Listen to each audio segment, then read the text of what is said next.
यहाँ पर छोड़ दें।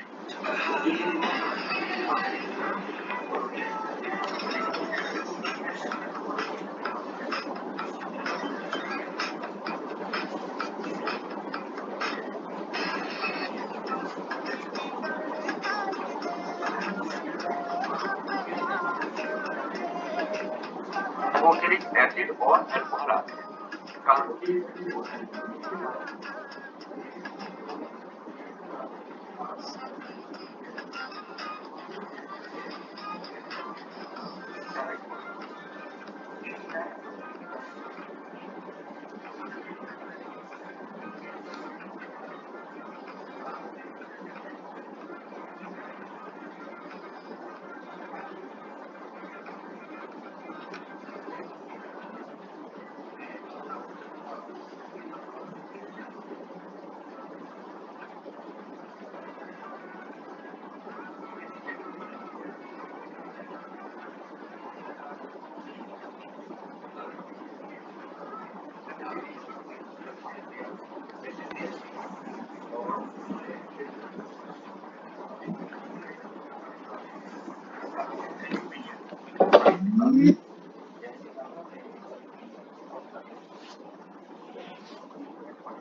वो बनता है यहाँ पर CH3 CO और यहाँ पर होगा हमारे पास में O एंड CH2CH3। या देखिए इस केस में प्रोडक्ट क्या बना है, इस केस में जो प्रोडक्ट बना है वो बना है एस्टर। तो यहाँ पर अगर देखा जाए तो रिएक्शन तो वैसे ही हुई है बिल्कुल कि आपने एल्डिहाइड को लिया और एल्डिहाइड की रिएक्शन एक बेस के साथ में कराई और बेस के साथ में कराने पर यहाँ पर एस्टर बन गया। एक अंतर केवल इतना आया है कैनिजारो में और टिस्टेंको में। हाँ, कोई प्रॉब्लम है बेटा? आपने आपको म्यूट करिए बेटा, कोई प्रॉब्लम है तो मुझे बताइए।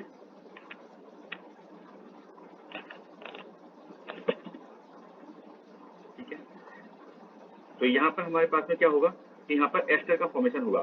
तो इस केस में और कैनिजारो रिएक्शन में केवल एक अंतर है बस, वो अंतर ये है कि जो कैनिजारो रिएक्शन है, कैनिजारो रिएक्शन में जो डायरेक्ट प्रोडक्ट हैं वो बनते हैं कार्बोक्सिलिक एसिड और अल्कोहल, लेकिन जो इनडायरेक्ट प्रोडक्ट है वो बनता है एस्टर। लेकिन जो टिस्टेंको रिएक्शन है इसमें डायरेक्ट एस्टर बनता है, इसमें आपको कार्बोक्सिलिक एसिड और अल्कोहल नहीं मिलेंगे, इसमें आपको डायरेक्ट एस्टर का ही फॉर्मेशन मिलेगा। दूसरी बात यह है कि इसमें जो बेस है वो बेस डिफरेंट है। यहाँ पर आप aluminium ethoxide as a base use करते हैं, जबकि यहाँ पर हमारे पास में KOH या NaOH as a base use किया जाता है। एक और अंतर है टिस्टेंको और कैनिजारो में। जो कैनिजारो रिएक्शन है वो केवल उन एल्डिहाइड के अंदर होती है जिसमें अल्फा हाइड्रोजन नहीं होती, लेकिन टिस्टेंको रिएक्शन का इस बात से कोई संबंध नहीं है। टिस्टेंको रिएक्शन सभी के साथ होती है, चाहे यहाँ पर अल्फा हाइड्रोजन हो या नहीं। तो मैंने 3 डिफरेंस बताए हैं और मैं उम्मीद करता हूँ कि तीनों डिफरेंस को आप लोग अब नोट कर लोगे कि टिस्टेंको रिएक्शन और कैनिजारो रिएक्शन में 3 डिफरेंस क्या है। एक डिफरेंस है कि इसका डायरेक्ट प्रोडक्ट एस्टर होता है, इसको आप लोग नोट करते रहेंगे। एक डिफरेंस है डायरेक्ट प्रोडक्ट इज एस्टर,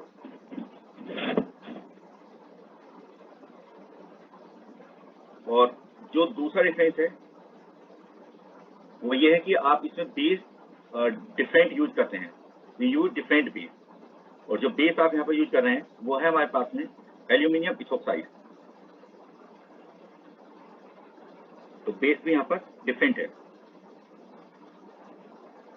और एक डिफरेंस बस मैंने ये बताया है कि टिस्टेंको रिएक्शन सभी तरह के एल्डिहाइड में होती है, चाहे उसमें अल्फा हाइड्रोजन हो या नहीं हो।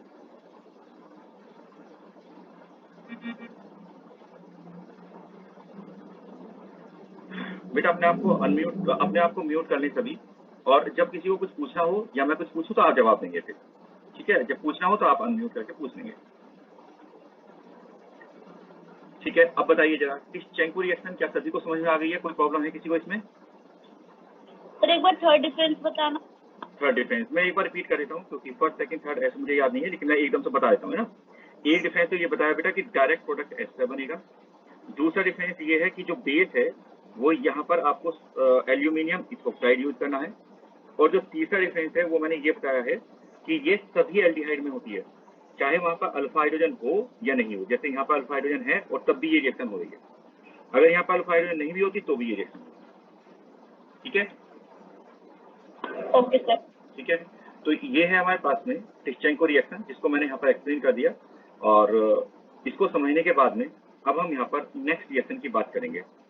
जो हमारे पास में नेक्स्ट रिएक्शन है वो है रिएक्शन विद एल्कोहल। एक है हमारे पास रिएक्शन विद एल्कोहल। तो हम यहाँ पर ये बात करेंगे कि जो एल्डिहाइड या कीटोन होते हैं, इनकी रिएक्शन अगर एल्कोहल के साथ में कराई जाए तो जो प्रोडक्ट है वो किस तरीके से यहाँ पर बनेंगे। देखिए बेटा, अगर मान लो आपके पास में यहाँ पर है CH3CHO, मान लीजिए आपके पास में यहाँ पर ये कंपाउंड है CH3CHO, ये कंपाउंड आपके पास में है। देखिए इस केस में जो रिएक्शन होती है वो होती है रिवर्सिबल वे में, और ये रिएक्शन आपको अल्कोहल में भी याद आ जाएगी। ये रिएक्शन आपने अल्कोहल में भी की है, लेकिन यहाँ पर भी करेंगे। रिएक्शन कराते हैं हम एसिडिक मीडियम में। देखो रिएक्शन का नाम है रिएक्शन विद अल्कोहल, तो मैं इस केस में एल्डिहाइड या कीटोन की रिएक्शन अल्कोहल के साथ में कराऊंगा, और एल्डिहाइड और कीटोन की रिएक्शन अल्कोहल के साथ में करा करके ये बताऊंगा कि इस केस में प्रोडक्ट क्या बनते हैं। मान लीजिए आपने यहाँ पर रिएक्शन कराई है CH3OH, तो देखिए रिएक्शन कैसे होगी। सीधी सी बात है कि जो हमारे पास में यहाँ पर एल्डिहाइड या कीटोन है, जिसके पास में ऑक्सीजन है और जिसके पास में इलेक्ट्रॉन का लोन पेयर है, तो ये ऑक्सीजन अपने इलेक्ट्रॉन के लोन पेयर को H+ को यानी कि एसिड को देगी। तो ये जो इलेक्ट्रॉन पेयर है ये इधर आ जाएगा हमारे पास, और जो इसका इलेक्ट्रॉन पेयर है, जो इसका अल्कोहल का इलेक्ट्रॉन पेयर है, वो जाकर के यहाँ पर अटैक कर लेगा। तो देखिए हमारे पास यहाँ पर क्या बन जाएगा, CH3, यहाँ पर हो जाएगा CH, और एक साइड में हमारे पास में आ जाएगा O पर नेगेटिव चार्ज। देखो ये इलेक्ट्रॉन पेयर इधर आ गया और इस पर नेगेटिव चार्ज। मैं एक काम कर लेता हूँ कि इसको यहाँ पर OH लिख देता हूँ, क्योंकि यहाँ पर H आ गया था, यहाँ पर मैं इसको OH लिख देता हूँ। दूसरी साइड में अगर आप देखेंगे तो इस कार्बन से ये ऑक्सीजन जाकर के अटैच हो रहा है, तो यहाँ पर ऑक्सीजन, यहाँ पर मेरे पास में H, और यहाँ पर है CH3। क्योंकि इस ऑक्सीजन ने इलेक्ट्रॉन पेयर दिया है इसलिए इसको प्लस चार्ज आ जाएगा। उसके बाद में ये जो H है, इस H को हम यहाँ से सेपरेट कर देंगे। इस H को यहाँ से रिमूव कर देने के बाद जो कुछ हमारे पास बन रहा है वो देखिए बेटा, CH3, यहाँ पर CH, यहाँ पर है OH, और यहाँ पर है OCH3। इस कंपाउंड का फॉर्मेशन होगा। अच्छा, कोई बता सकता है बेटा इस कंपाउंड को क्या कहते हैं? एसिटल। यस, वेरी गुड, बहुत सही। देखिए आपको यहाँ पे ये देखना है कि जैसे हमारे पास में यहाँ पे एक कार्बन है, अगर इस कार्बन से एक साइड में तो OR है यानी कि ईथर है, और एक साइड में हमारे पास में यहाँ पर OH है, और ये जो OH और OCH3 आए हैं ये अगर एल्डिहाइड के प्रोडक्ट हैं, अगर ये एल्डिहाइड से फॉर्म हुए हैं, तो इस कंडीशन में इसका नाम होगा हेमी एसिटल। हेमी एसिटल, ये हेमी एसिटल होगा। अगर ये कीटोन का पार्ट होते तो इसको हेमी कीटल कहा जाता। देखिए उसके बाद फर्दर आप यहाँ पर रिएक्शन कराएंगे H+ के साथ में एसिडिक मीडियम में ही। जो रिएक्शन है वो आपको करानी है यहाँ पर CH3OH की, और इस बार क्या होगा, देखो ये जो OH है वो यहाँ से हट जाएगा, ये OH यहाँ से हट जाएगा और इसकी जगह पर भी OCH3 आ जाएगा। यानी कि अब जो हमारे पास प्रोडक्ट बनेगा वो बनेगा CH3, यहाँ पर हो जाएगा CH, और इस साइड में यहाँ पर हो जाएगा OCH3, और यहाँ पर भी OCH3। अब देखिए आपने क्योंकि पहला आंसर बिल्कुल सही दिया है, तो मैं उम्मीद करता हूँ कि आप इसको भी बिल्कुल सही बताएंगे। क्या कहते हैं इसको बेटा? एसिटल। एसिटल। ये जो हमारे पास में चीज है इसका नाम होगा यहाँ पर एसिटल। It is acetal. यहाँ पर एसिटल का फॉर्मेशन हो जाएगा। तो ये रिएक्शन मैंने आपको कराई, रिएक्शन विद अल्कोहल। तो बस इसमें याद रखेंगे, अगर यहाँ पर कीटोन लिया तो यहाँ पर जो है कीटल बन जाएगा, बस इतना अंतर है, और कोई डिफरेंस यहाँ पर नहीं आएगा। अब देखिए मैं जो यहाँ पर रिएक्शन की बात कर रहा हूँ, नेक्स्ट रिएक्शन की, साथ के साथ नोट करते हैं ना, और अगर कहीं पर आपको लगे तो आप मुझे बता देना कि सभी नोट करने के कर रहे हैं तो रुक जाइए। नेक्स्ट है हमारे पास में reaction with vicinal diol. Vicinal diol, अगर कोई विसिनल डाइओल आपके पास में है और उसकी रिएक्शन आप एल्डिहाइड या कीटोन के साथ में कराते हैं, तो उस केस में क्या बनेगा ये हमें यहाँ पर देखना है। देखिए बिल्कुल एकदम आसान है। जैसे सपोज दैट आपने लिया बेटा यहाँ पर CH3 और यहाँ पर मेरे पास में C, यहाँ पर CH3 है और यहाँ पर मान लीजिए डबल बॉन्ड O है। अब आप क्या करते हैं कि इसकी रिएक्शन करा रहे हो, यहाँ पर HO CH2 एंड CH2OH, यानी कि आप इसकी रिएक्शन कर रहे हो यहाँ पर इथाइलिन ग्लाइकोल के साथ में।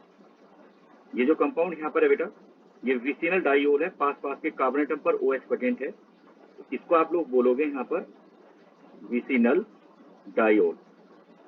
तो ये विसिनल डाइओल है। अब देखो इसमें भी तो 2 OH ग्रुप है ना, तो इसमें भी 2 OH ग्रुप है यहाँ पर, और इसमें यहाँ पर ये कार्बोनिल कार्बन है। इस केस में क्या होगा कि यहाँ से ये H2O सेपरेट आउट हो जाएगा। रिएक्शन की मैकेनिज्म बिल्कुल वैसे होगी बेटा जैसे इससे पहले वाली जो रिएक्शन है वो हमने की है। उसमें भी तो 2 ऑक्सीजन थे, 2 ऑक्सीजन जाकर के इस कार्बन से अटैच हो रहे थे, और यहाँ पर भी ऐसा ही होगा बिल्कुल। और इस केस में जो यहाँ पर प्रोडक्ट बनेगा वो प्रोडक्ट बन जाएगा, देखिए CH3, यहाँ पर हमारे पास में कार्बन, यहाँ पर CH3, उसके बाद में इस कार्बन से यहाँ पर O CH2 CH2O और इस कार्बन से अटैच हो जाएगा, यानी कि यहाँ पर O, यहाँ पर CH2 और इस केस में यहाँ पर CH2, यहाँ पर O और यहाँ पर ये अटैच हो जाएगा। ये जो कंपाउंड यहाँ पर बना है, अगर हम इसको देखें तो बेटा ये बना है एसीटोन से। ये जो कंपाउंड है, ये कंपाउंड बना है यहाँ पर एसीटोन से, यानी कि कीटोन से बना है। तो इसका मतलब ये निकला कि अगर इसको देखोगे तो OR और यहाँ से भी ये OR है, तो ये हमारे पास में कीटल होगा। लेकिन कीटल के साथ साथ ये साइक्लिक कंपाउंड भी है, इसलिए इस कंपाउंड को हम लोग कहेंगे यहाँ पर साइक्लिक कीटल।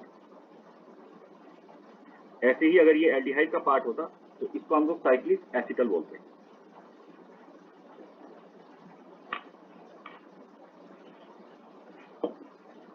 ठीक है, यहाँ तक समझ में आ गया बेटा सभी को? इसमें किसी को कोई दिक्कत है? No sir. चलिए देखिए, मैं एक काम करता हूँ, यहाँ पर आपको एक छोटा सा क्वेश्चन करवाता हूँ इसी टॉपिक से संबंधित जो मैंने अभी आपको पढ़ाया है। बहुत बार इस तरह का क्वेश्चन आपसे पूछ लिया जाता है। वो क्या करेंगे कि कोई साइक्लिक कंपाउंड आपको दे देंगे इस तरीके से करके देख के, और यहाँ पर मान लीजिए उन्होंने कहा है कि डबल बॉन्ड O है हमारे पास, यानी कि यहाँ पर कीटोन है, लेकिन यहाँ पर उन्होंने कहा कि ये एल्डिहाइड है। अब देखिए, अगर हमारा टारगेट ये है कि इन दोनों में से जो कीटोन है उस कीटोन पर ग्रिग्नार्ड रिएजेंट अटैक करे, मतलब मैं ये चाहता हूँ कि इस कीटोन पर ग्रिग्नार्ड रिएजेंट अटैक करे, एल्डिहाइड पर अटैक ना करे, तो हम क्या करेंगे? देखो, अगर मैंने डायरेक्ट इस पे ग्रिग्नार्ड रिएजेंट का अटैक कराया, मेरी बात समझना, अगर मैंने यहाँ पर डायरेक्ट ग्रिग्नार्ड रिएजेंट का अटैक कराया RMgX, अगर मैंने डायरेक्ट इस पर अटैक कराया, तो देखिए आपको याद रखना है कि aldehyde is more reactive than ketone. Aldehyde ज्यादा रिएक्टिव होता है और कीटोन कम रिएक्टिव होता है। तो जब एल्डिहाइड ज्यादा रिएक्टिव है तो इस केस में जो ये R है, ये R जाकर के इस कार्बन पर अटैक कर देगा और ये इलेक्ट्रॉन पे इधर चला जाएगा। यानी कि इस केस में अगर हम यहाँ पर प्रोडक्ट की बात करेंगे कि यहाँ पर प्रोडक्ट क्या बन रहा है, तो यहाँ पर डबल बॉन्ड O और यहाँ पर मेरे पास में आ जाएगा CH और यहाँ पर बन जाएगा एक R। ये जो R है वो इस कार्बन से अटैच हुआ, इस O पर आ गया नेगेटिव चार्ज और यहाँ पर हमारे पास में आ जाएगा Mg+ एंड H, ये बन जाएगा। और अगर इस कंपाउंड की आप यहाँ पर हाइड्रोलाइसिस करा दोगे, अगर इसकी आप हाइड्रोलाइसिस करा दोगे तो इस केस में जो प्रोडक्ट हमारे पास बनेगा तो आप देख सकते हैं कि वो प्रोडक्ट क्या बनेगा। यहाँ पर प्रोडक्ट बन जाएगा यहाँ पर CH, यहाँ पर R हो जाएगा, यहाँ पर OH हो जाएगा और यहाँ पर डबल बॉन्ड O कीटोन है। मतलब इस रिएक्शन में आपने ये देखा कि अगर एल्डिहाइड और कीटोन दोनों ग्रुप एक ही मॉलिक्यूल के अंदर प्रेजेंट है तो उस कंडीशन में न्यूक्लियोफाइल की रिएक्शन आने पर न्यूक्लियोफाइल एल्डिहाइड पर अटैक करता है और एल्डिहाइड पर अटैक करके यहाँ पर प्रोडक्ट बना देता है। लेकिन अगर हम ये चाहते हैं कि जो रिएक्शन है वो एल्डिहाइड पे ना होकर के बल्कि जो कीटोनिक ग्रुप है, ये वाला कीटोनिक ग्रुप है, इस पर रिएक्शन हो, तो हमें क्या करना चाहिए? तो मैं आपको एक तरीका बताऊंगा, तो उसके बाद में हम जो प्रोसेस है उस प्रोसेस का नाम भी रख लेंगे। यहाँ पर हमारे पास में CH डबल बॉन्ड, आप करिए ये इसकी रिएक्शन पहले करा दीजिए बेटा, CH2OH एंड CH2OH, ये एसिडिक मीडियम। पहले यहाँ पर आप इसकी रिएक्शन एसिडिक मीडियम में इसके साथ कर दीजिए। देखिए, मैंने तो अभी यहाँ पर समझाया आपको कि जो एल्डिहाइड है वो कीटोन से ज्यादा रिएक्टिव है। एल्डिहाइड कीटोन से ज्यादा रिएक्टिव है। तो अगर एल्डिहाइड कीटोन से ज्यादा रिएक्टिव है तो ये एल्डिहाइड ही यहाँ पर रिएक्शन करेगा। तो अगर ये एल्डिहाइड यहाँ पर रिएक्शन करेगा तो बनेगा क्या, चेक कर सकते हैं एक बार हम।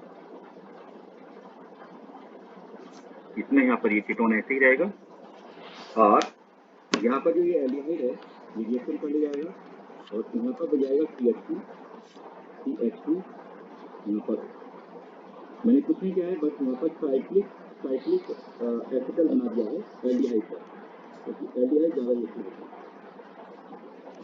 इसके बनाने के बाद फिर मैं क्या करूँगा कि अब मैं रिएक्शन कराऊंगा यहाँ पर गिरना रिएजेंट की। अब मैं यहाँ पर रिएक्शन करा रहा हूँ RMgX की, इसकी मैंने यहाँ पर रिएक्शन करा दी। देखिए बेटा ये तो अब यहाँ पर प्रोटेक्ट हो गया, ये तो यहाँ पर प्रोटेक्ट हो चुका है, इस पर रिएक्शन होगी नहीं, लेकिन ये कार्बोनिल कार्बन है, इस पर रिएक्शन होगी। इस समय पर अब रिएक्शन होगी यहाँ पर और ये इलेक्ट्रॉन पेयर चला जाएगा यहाँ पर। तो देखिए इससे जो बनेगा हमारे पास में उसको एक बार चेक कर लेता हूँ, यहाँ पर बनेगा क्या। यहाँ पर हमारे पास में CH, यहाँ पर O और यहाँ पर हमारे पास में ये O है। इसके साथ साथ यहाँ पर मेरे पास में एक R अटैच हो चुका है, इससे ये R अटैच हुआ और यहाँ पर हमारे पास में O पर नेगेटिव चार्ज, तो O पर नेगेटिव चार्ज आया और यहाँ पर हो जाएगा Mg+H, ये बन जाएगा। अब ये जो कंपाउंड हमारे पास बना है, इस कंपाउंड की आपको करानी है हाइड्रोलाइसिस, इसकी आपको करानी है यहाँ पर हाइड्रोलाइसिस। तो देखिए जब आप हाइड्रोलाइसिस कराएंगे तो एक तो जो ये वाले बॉन्ड है, ये वाले बॉन्ड यहाँ पर ब्रेक हो जाएंगे। तो जो यहाँ वाले ये वाला बॉन्ड है, ये वाला बॉन्ड भी ब्रेक हो जाएगा, ये एल्डिहाइड से बना था, ये दोबारा से एल्डिहाइड में ही कन्वर्ट हो जाएगा। क्योंकि आप लोगों को ध्यान आया होगा, देखो अभी मैं थोड़ी देर पहले बताया था यहाँ पर ये जो फॉर्मेशन है, ये जो रिएक्शन है, ये रिएक्शन रिवर्सिबल है। अगर पानी मिलाओगे तो ये कंपाउंड बैकवर्ड इसमें आ जाएगा, ये रिएक्शन रिवर्सिबल है।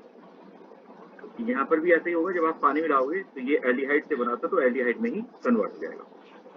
इस केस में अगर हम देखेंगे तो ये तो एल्डिहाइड में ही कन्वर्ट हो जाएगा, यहाँ पर CHO में ही कन्वर्ट हो जाएगा। और अगर यहाँ पर देखेंगे तो देखिए R एक लगा हुआ है और हाइड्रोलाइसिस से यहाँ पर हमारे पास में हो जाएगा OH। मैंने दो रिएक्शन कराई। एक रिएक्शन में तो मैंने डायरेक्ट ग्रिग्नाल रिएजेंट का अटैक करा दिया, तो जो अटैक था वो एल्डिहाइड पर था। दूसरी रिएक्शन में मैंने पहले इथाइलिन ग्लाइकोल के साथ में जो CHO ग्रुप था इसको प्रोटेक्ट कर दिया और प्रोटेक्ट करके फिर मैंने कीटोन रिएक्शन करा ली और उसके बाद में फिर रिएक्शन करा करके हाइड्रोलाइसिस करके जो CHO ग्रुप था इसको दोबारा से बेटा यहाँ पर रीजनरेट कर दिया। तो आपको ये याद रखना है कि जो एल्डिहाइडिक ग्रुप होता है, उस एल्डिहाइडिक ग्रुप को प्रोटेक्ट करने के लिए साइक्लिक एसिटल या साइक्लिक कीटल बनाए जाते हैं। साइक्लिक एसिटल या साइक्लिक कीटल ये एल्डिहाइड ग्रुप को प्रोटेक्ट करने के लिए तैयार किए जाते हैं, उसको प्रोटेक्ट करने के लिए बनाए जाते हैं। बताओ भाई सभी को समझ में आ गया, किसी को कोई दिक्कत? No sir. No sir. ठीक बेटा, इसको नोट कर लीजिए। यहाँ पर मैंने कहा है कि एल्डिहाइडिक ग्रुप को प्रोटेक्ट करने के लिए आप वहां पर उसका साइक्लिक एसिटल या साइक्लिक कीटल बना लीजिए। तो ऐसा करने से जो एल्डिहाइडिक ग्रुप है वो प्रोटेक्ट हो जाएगा। तो ये रिएक्शन हमारे पास में थी, इसको हम लोग प्रोटेक्शन ऑफ एल्डिहाइडिक ग्रुप कहते हैं। मतलब ये जो मैकेनिज्म आपने यहाँ पर फॉलो की है, इसी मैकेनिज्म को हम लोग कहते हैं बेटा protection of aldehydic group. Aldehydic group, अगर आपको कभी भी एल्डिहाइडिक ग्रुप को प्रोटेक्ट करना हो तो उस कंडीशन में आप इस मेथड को या इस प्रोसेस को फॉलो कर सकते हैं। तो हम उन रिएक्शंस को पढ़ रहे हैं जो रिएक्शंस न्यूक्लियोफिलिक कार्बन की वजह से होती हैं। ऐसी रिएक्शंस जो कि न्यूक्लियोफिलिक कार्बन की वजह से होती हैं, हम उन रिएक्शंस की बात कर रहे हैं। उन्हीं रिएक्शंस में एक और रिएक्शन हम यहाँ पर देखेंगे और जिस रिएक्शन की मैं बात कर रहा हूँ वो है बेटा हाइड्रेट। नंबर आप लोग अपने हिसाब से डालें ना, क्योंकि नंबर मैंने पहले डलवा रखे हैं आपको, तो जो भी नंबर आ रहा हो उसी नंबर को नोट करते रहना। जैसे अभी आज हमने टिश्चेंको रिएक्शन की है और अल्कोहल्स के साथ में रिएक्शन की है और फिर यहाँ पर इथाइलिन ग्लाइकोल यानी कि विसिनल डाइओल के साथ में रिएक्शन की है। उसके बाद में नेक्स्ट रिएक्शन है वो है हमारे पास में हाइड्रेट।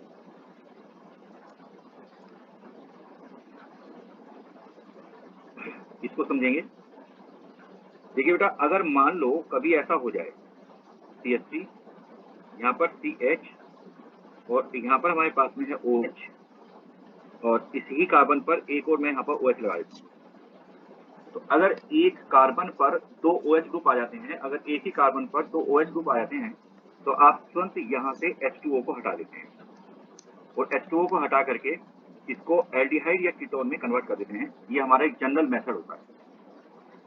लेकिन हमें यहाँ पर ये सोचना है कि ये जो रिएक्शन है, ये रिएक्शन किस मैकेनिज्म से होती होगी, उसके बेस पर मैं कहानी को थोड़ा सा आगे बढ़ाऊंगा। जैसे यहाँ पर आपके पास में है H+, एसिडिक मीडियम है। ये जो मेरे पास में ऑक्सीजन का लोन पेयर है, ये ऑक्सीजन का लोन पेयर एक्चुअल में इस पर अटैक करेगा, ठीक है। या एक और दूसरा तरीका भी आप यहाँ पर समझ सकते हैं, मैं इसको और आसान कर देता हूँ, थोड़ा सा और आसान कर देता हूँ, आप लोगों को वो भी क्लियर हो जाएगा। देखिए, जैसे H2O होता है, मैं यहाँ पर लिखूंगा लेकिन लिख करके फिर हटा दूंगा, जैसे एग्जाम्पल दे रहा हूँ केवल। जैसे मान लो H2O होता है और H2O के 2 मॉलिक्यूल लिया, तो H2O के 2 मॉलिक्यूल में एक रिएक्शन पाई जाती है कि वो होता है यहाँ पर HCO+ एंड O-, OH-, ये वाली रिएक्शन पाई जाती है यहाँ पर। तो इसने H+ ले लिया और इसने H+ दे दिया। इस रिएक्शन को हम लोग कहते हैं ऑटोप्रोटोलाइसिस। इस मैकेनिज्म को हम लोग कहते हैं ऑटोप्रोटोलाइसिस, यानी कि जिस मॉलिक्यूल ने H+ दिया है, उसके जैसे ही दूसरे मॉलिक्यूल ने H+ ले लिया, तो ये ऑटोप्रोटोलाइसिस है। अब अगर ऑटोप्रोटोलाइसिस में इन 2 OH ग्रुप पे करा दूं तो क्या बनेगा? यहाँ पर बन जाएगा CH3 CH, यहाँ पर आया देखो O पे नेगेटिव चार्ज, और यहाँ पर मेरे पास में आ जाएगा OH2 पॉजिटिव। तो सबसे पहले एक बार मुझे ये बताएं कि क्या ये समझ पाए हो कि ऑटोप्रोटोलाइसिस ऑफ जर्मिनल डाई अल्कोहल क्या होगी? Yes sir. समझ में आ गया ये? तो देखिए, ये तो बनेगा यहाँ पर ऑटोप्रोटोलाइसिस से, ये बन जाएगा, ठीक। अब मैं इसको हटा देता हूँ क्योंकि ये सिर्फ मैंने समझाने के लिए यहाँ पर लिखा था। तो पहले हमने यहाँ पर ऑटोप्रोटोलाइसिस करा ली, फिर उसके बाद में फिर यहाँ पर क्या होगा, उसके बाद में बेटा यहाँ से ये जो H2O है वो सेपरेट आउट हो जाएगा। H2O को हमने यहाँ से हटा दिया, -H2O। इसको हटाने के बाद फिर यहाँ पर बनेगा CH3, यहाँ पर CH, यहाँ पर मेरे पास में है O पर नेगेटिव चार्ज और इस पर आ गया पॉजिटिव चार्ज। उसके बाद में आपको कुछ भी नहीं करना, देखिए बिल्कुल क्लियर कट है। यहाँ पर ये तो रेजोनेटिव स्ट्रक्चर ही बनी हुई है कि ये जो इलेक्ट्रॉन पेयर है ये यहाँ पर जाकर के बॉन्ड बना लेगा, और यहाँ पर बन जाएगा हमारे पास में CH3 CH डबल बॉन्ड। तो इस मैकेनिज्म से एक ही कार्बन पर अगर 2 OH ग्रुप आ जाते हैं तो वो इस मैकेनिज्म से यहाँ पर हट जाते हैं। अब जो हमारा यहाँ पर क्वेश्चन है वो क्वेश्चन ये है हाइड्रेशन। हाइड्रेशन का मतलब ये है कि एक ही कार्बन पर 2 OH ग्रुप हम कैसे लाएंगे। हाइड्रेशन का मतलब है, जैसे मान लो आपके पास में यहाँ पर CH3 CHO और इसकी आपने वाटर के साथ में रिएक्शन कराई, तो वाटर के साथ में रिएक्शन कराने पर यहाँ पर बन जाएगा CH3 CH, यहाँ पर OH और यहाँ पर OH, ये बन जाएगा। This phenomena is known as hydration. तो क्वेश्चन ये है कि कौन से एल्डिहाइड या कीटोन ऐसे होते हैं जिनका हम हाइड्रेशन करा सकते हैं, ये क्वेश्चन है।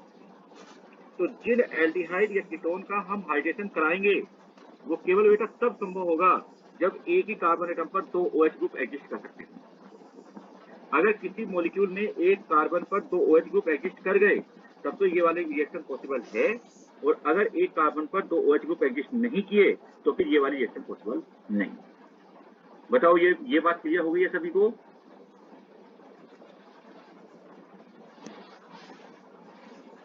हाँ भाई, ये बात समझ पाए हो सभी बेटा? अगर एक ही कार्बन पर 2 OH ग्रुप एग्जिस्ट कर सकते हैं तब तो किसी भी एल्डिहाइड या कीटोन का हाइड्रेशन संभव है बेटा। लेकिन अगर एक कार्बन पर 2 OH ग्रुप एग्जिस्ट नहीं कर सकते तो फिर ये रिएक्शन होगी ही नहीं, और जब ये रिएक्शन होगी ही नहीं तो फिर यहाँ पर जो एल्डिहाइड या कीटोन होगा उसका हाइड्रेशन भी संभव नहीं होगा। तो मुझे यहाँ पर केवल ये चेक करना है, कि ऐसे कौन कौन से केस होते हैं, ऐसी कौन कौन सी कंडीशन होती हैं जिसमें एक ही कार्बन पर दो OH ग्रुप एग्जिस्ट कर सकते हैं, ये टॉपिक मुझे पढ़ना है। तो अगर एक कार्बन पर दो OH ग्रुप एग्जिस्ट कर गए तो जो भी एल्डिहाइड या कीटोन उसके कॉरस्पॉन्डिंग होगा उसका हाइड्रेशन संभव है। ये वाला पॉइंट है। आपसे जो क्वेश्चन पूछे जाते हैं बेटा, वो क्वेश्चन ऐसे पूछे जाते हैं कि बताइए इनमें से किस कंपाउंड में एक ही कार्बन पर दो OH ग्रुप एग्जिस्ट करेंगे। आपको ये आपसे पूछा जाएगा कि इसमें से किस कंपाउंड के अंदर एक ही कार्बन पर दो OH ग्रुप एग्जिस्ट करेंगे। तो आपको वहां पर हिसाब लगाना होता है, देखना होता है उनमें से कौन सा कंपाउंड ऐसा है जिसमें एक ही कार्बन पर दो OH ग्रुप एग्जिस्ट कर सकते हैं। ठीक है, तो यहाँ पर आप चाहें तो मैं आपको एग्जाम्पल कराऊंगा यहाँ पर क्वेश्चन के फॉर्म में ही, और एग्जाम्पल को आप लोग करते हुए जाएंगे, देखते हुए जाएंगे। सबसे पहले हम देखते हैं यहाँ पर एक मॉलिक्यूल लिए।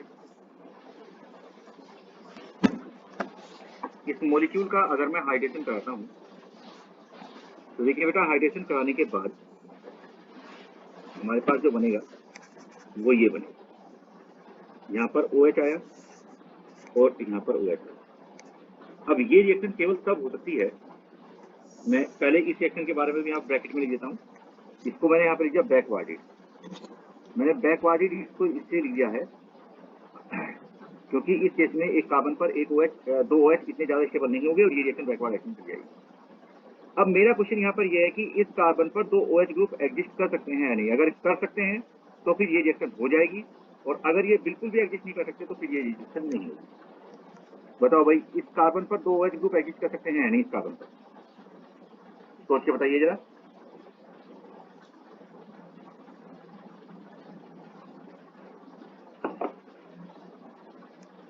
क्या इस कार्बन पर ये दो OH ग्रुप एग्जिस्ट कर सकते हैं? अगर ये एग्जिस्ट करेंगे तो ये रिएक्शन होगी, और अगर ये एग्जिस्ट नहीं करेंगे तो फिर ये वाली रिएक्शन होगी ही नहीं, फिर ये रिएक्शन होगी नहीं। तो हमें ये चेक करना है कि ये रिएक्शन होगी या नहीं होगी, मतलब इस कंपाउंड का, इस कीटोन का यहाँ पर हाइड्रेशन संभव है या नहीं, ये चेक करना। इसके लिए मैं आपको एक नियम बताता हूँ, मेरी बात सुनना बहुत ध्यान से, कभी भी आपसे कोई गलती नहीं होगी। देखिए, जब भी कभी आपके पास में 3 मेंबर रिंग हो, जब भी कभी 3 मेंबर रिंग आपके पास में हो, तो 3 मेंबर रिंग में एक कॉन्सेप्ट सबसे ज्यादा डोमिनेट करता है, सबसे ज्यादा डोमिनेट करता है वो कॉन्सेप्ट, और वो होता है एंगल स्ट्रेन। ये याद रखना।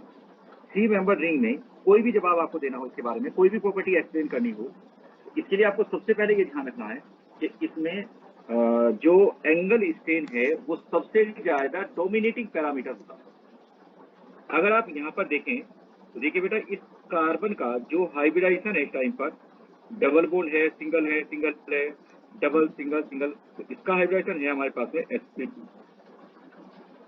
अगर इसका sp2 हाइब्रिडाइजेशन है तो बॉन्ड एंगल कितना होना चाहिए बेटा? 120 डिग्री का होना चाहिए। लेकिन यहाँ पर जो बॉन्ड एंगल है, अगर आप इसको देखेंगे तो ये बॉन्ड एंगल है कितना? 60 डिग्री का। तो 120 माइनस 60, मतलब कि होना तो चाहिए 120 का, लेकिन है कितना? 60 का। तो इसका मतलब ये निकला कि यहाँ पर 60 डिग्री की एंगल स्ट्रेन है। जितना एंगल होना चाहिए वो होना चाहिए 120 डिग्री का ड्यू टू sp2, और है 60 डिग्री का, तो यहाँ पर 60 डिग्री की एंगल स्ट्रेन है। तो ये आ गए मेरे पास में यहाँ पर angle strain 60 degree, angle strain. अब देखते हैं कि यहाँ पर क्या हुआ। इस वाले केस में अगर आप देखोगे तो इस वाले केस में यहाँ पर कार्बन से केवल और केवल सिंगल बॉन्ड बने हुए हैं 4। इसका मतलब ये कौन सा हो गया? अब sp3 हाइब्रिडाइजेशन। sp3 हाइब्रिडाइजेशन है तो बॉन्ड एंगल होना चाहिए 109 डिग्री एंड 28 मिनट, ये इतना होना चाहिए। लेकिन ये बॉन्ड एंगल है कितना? ये है मेरे पास में उतना ही 60 डिग्री, यहाँ पर 60 डिग्री, तो माइनस यहाँ पर क्या कर दिया मैंने? 60 डिग्री। आप देख सकते हैं कि दोनों को अगर मैं माइनस करता हूँ तो माइनस करने के बाद में कितना आ रहा है? 49 डिग्री एंड 28 मिनट, तो ये मेरे पास में आ गया इतना। तो आप देख सकते हैं कि एंगल स्ट्रेन जो कि 60 डिग्री थी वो घट करके अब 49 डिग्री हो गई है, एंगल स्ट्रेन घट गई। तो इसका मतलब ये निकला कि ये जो मॉलिक्यूल है, ये मॉलिक्यूल स्टेबल है क्योंकि एंगल स्ट्रेन इसमें घट गई है। इसमें एंगल स्ट्रेन ज्यादा थी, इसमें एंगल स्ट्रेन घट गई है। इसका मतलब ये मॉलिक्यूल संभव है, ये मॉलिक्यूल बनेगा क्योंकि इसमें जो एंगल स्ट्रेन है वो घट रही है, इसलिए ये रिएक्शन पॉसिबल है। या ये कहिए कि इस मॉलिक्यूल का हाइड्रेशन संभव है क्योंकि यहाँ पर एंगल स्ट्रेन घट रही है। बताइए भाई, मेरी बात सबको समझ में आई या नहीं? Yes sir. क्लियर हो गया? हाँ, तो बस ये आपको हिसाब लगाना है कि किस मॉलिक्यूल में एक ही कार्बन पर दो OH ग्रुप संभव है और किसमें संभव नहीं है, ये आपको चेक करना है। तो मैं कुछ एग्जाम्पल यहाँ पर दूंगा और उनके कारण भी बताऊंगा यहाँ पर कि किस केस में क्या कैसे संभव हो रहा है। मान लो आपके पास में ये मॉलिक्यूल ऐसे है, यहाँ पर Cl है बेटा, यहाँ पर Cl है, यहाँ पर Cl है, तो उसके बाद में यहाँ पर है मेरे पास CH डबल बॉन्ड। मान लो ये मॉलिक्यूल है मेरे पास। अब इस मॉलिक्यूल को मैंने यहाँ पर वाटर में मिला दिया, वाटर ऐड कर दिया यहाँ पर। इस केस में क्या होगा, हाइड्रेशन करा देता हूँ। तो हाइड्रेशन कराऊंगा तो देखिए यहाँ पर आएगा मेरे पास में Cl, यहाँ पर Cl, यहाँ पर Cl, यहाँ पर मेरे पास CH, और ये जो CH है क्योंकि हाइड्रेशन मैंने करा दिया है, इसमें यहाँ पर हो जाएगा OH। सेम उसी तरीके से यहाँ पर भी मेरे पास में हो जाएगा OH। अब क्या होगा कि ये जो H है इसका इसके साथ में हाइड्रोजन बॉन्डिंग हो जाएगी। देखो ये वाली हाइड्रोजन बॉन्डिंग यहाँ पर हो जाएगी, ऐसे करके यहाँ पर हाइड्रोजन बॉन्डिंग हो जाएगी। अब ये जो हाइड्रोजन बॉन्डिंग है इससे क्या हो जाएगा, यहाँ पे चिलेशन हो जाएगा। एक प्रोसेस है चिलेशन। चिलेशन का मतलब क्या है कि मॉलिक्यूल में ये जो हाइड्रोजन है, इस हाइड्रोजन को एक क्लोरीन अटैक कर रही है और रिंग बन गई, तो इससे स्टेबिलिटी बढ़ जाती है। अगर मैं हाइड्रोजन को हटा दूंगा तो जो हाइड्रोजन बॉन्डिंग है वो भी खत्म हो जाएगी। तो मतलब ये निकला कि ड्यू टू हाइड्रोजन बॉन्डिंग ये हाइड्रोजन और ये वाली हाइड्रोजन यहाँ पर चाहिए मुझे। अगर ये हाइड्रोजन चाहिए तो पक्की बात है कि यहाँ पर OH ग्रुप भी होना चाहिए। तो मतलब इस वाले केस में खास बात यह है कि ड्यू टू हाइड्रोजन बॉन्डिंग एक ही कार्बन पर दो OH ग्रुप आ जाते हैं। तो मतलब ये निकला कि इस मॉलिक्यूल का भी हाइड्रेशन संभव है, क्योंकि इस मॉलिक्यूल में हाइड्रेशन होने के बाद में जो एक ही कार्बन पर दो OH ग्रुप आते हैं उनको हाइड्रोजन बॉन्डिंग स्टेबलाइज कर देती है। बताइए बेटा, समझ में आया कि नहीं पॉइंट ये? Yes sir. ठीक है, इस तरीके से करके हम लोग यहाँ पर ये देखते हैं कि कौन कौन से ऐसे मॉलिक्यूल होते हैं जिसमें एक ही कार्बन पर दो OH ग्रुप रह सकते हैं, ये हम लोग चेक करते हैं। चलिए मैं एक और एग्जांपल यहाँ पर देता हूँ। ये एग्जांपल पूछा गया था, तो आप जरा सोच के मुझे बताना कि इसके बारे में आप क्या कह सकते हैं। देखिए मॉलिक्यूल तो आपको कुछ ऐसे टेढ़े मेढ़े करके दिए जाएंगे कि बहुत बार डर भी लगेगा, लेकिन डरना नहीं है, क्योंकि मॉलिक्यूल चाहे कैसा भी दिया जाए हमें तो अपना कॉन्सेप्ट लगाना है ना। हमें कोई रट करके थोड़ी याद रखना है कि मॉलिक्यूल कैसे दिखता है। जैसे मान लो ये मॉलिक्यूल, हाँ जी पूछिए बेटा। सर जो ऊपर वाला रिएक्शन है, हाइड्रोजन को क्लोरीन और हाइड्रोजन के बीच में। हाँ यस, अब ये बात बहुत बढ़िया पूछी आपने, ये बात मैं समझ।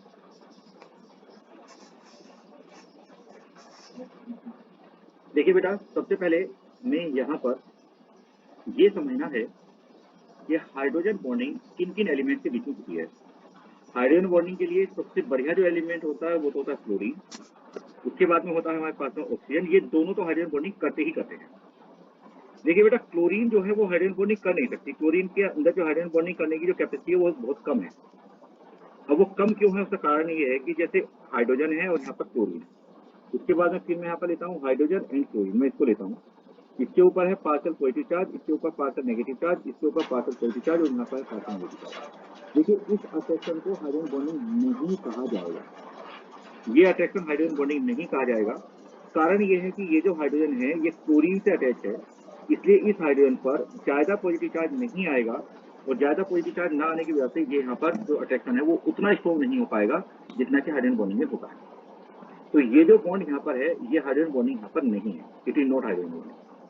अगर आप इस मॉलिक्यूल को ध्यान से देखेंगे तो देखिए यहाँ पर है ऑक्सीजन, तो ये जो हाइड्रोजन है ये ऑक्सीजन से अटैच है। तो हाइड्रोजन चूंकि ऑक्सीजन से अटैच है तो ऑक्सीजन की इलेक्ट्रोनेगेटिविटी तो ज्यादा है, तो इस हाइड्रोजन पर इतना ज्यादा पॉजिटिव चार्ज आ जाएगा कि अब ये क्लोरीन के साथ में भी यहाँ पर हाइड्रोजन बॉन्डिंग शो कर लेगा, क्लोरीन के साथ में भी हाइड्रोजन बॉन्डिंग बना देगा। उसका कारण ये है कि ये हाइड्रोजन बेसिकली ऑक्सीजन से अटैच है। अब बताओ बेटा, क्लियर हुआ कि नहीं? Yes sir. ठीक है, तो इसका जो कारण है, एक्चुअल में अगर यहाँ भी क्लोरीन होता तो नहीं बना पाता ये हाइड्रोजन बॉन्डिंग, क्योंकि उस कंडीशन में इतना पॉजिटिव चार्ज इस हाइड्रोजन पे नहीं आ पाता, लेकिन अब आ गया क्योंकि ये अटैच है ऑक्सीजन से, तो इस पे सफिशिएंट पॉजिटिव चार्ज आया जिसकी वजह से क्लोरीन को यहाँ पर इतना पावरफुली अटैक कर लेता है, यानी कि इतना पावरफुल बॉन्ड बना देता है कि यहाँ पर जो ऑर्बिटल है उस ऑर्बिटल के साथ में इसका अट्रैक्शन आ जाता है, जिससे हाइड्रोजन बॉन्डिंग हो जाती है। तो चलिए ये वाला केस मैंने यहाँ पर एक्सप्लेन कर दिया, मैं इसको हटा देता हूँ क्योंकि इसकी जरूरत हमें नहीं है। ये समझाने के लिए मैंने यहाँ पे बनाया था, ठीक है। अब फिर आगे बढ़ते हैं। देखो मैंने यहाँ पर एक मॉलिक्यूल बनाया है। इस मॉलिक्यूल में चेक करके बताओ कि क्या इसमें हाइड्रेशन संभव है, क्या इसका हाइड्रेशन होना चाहिए आपके अकॉर्डिंग। देखो देखो चेक करके देखो कि क्या इस केस में हाइड्रेशन संभव है।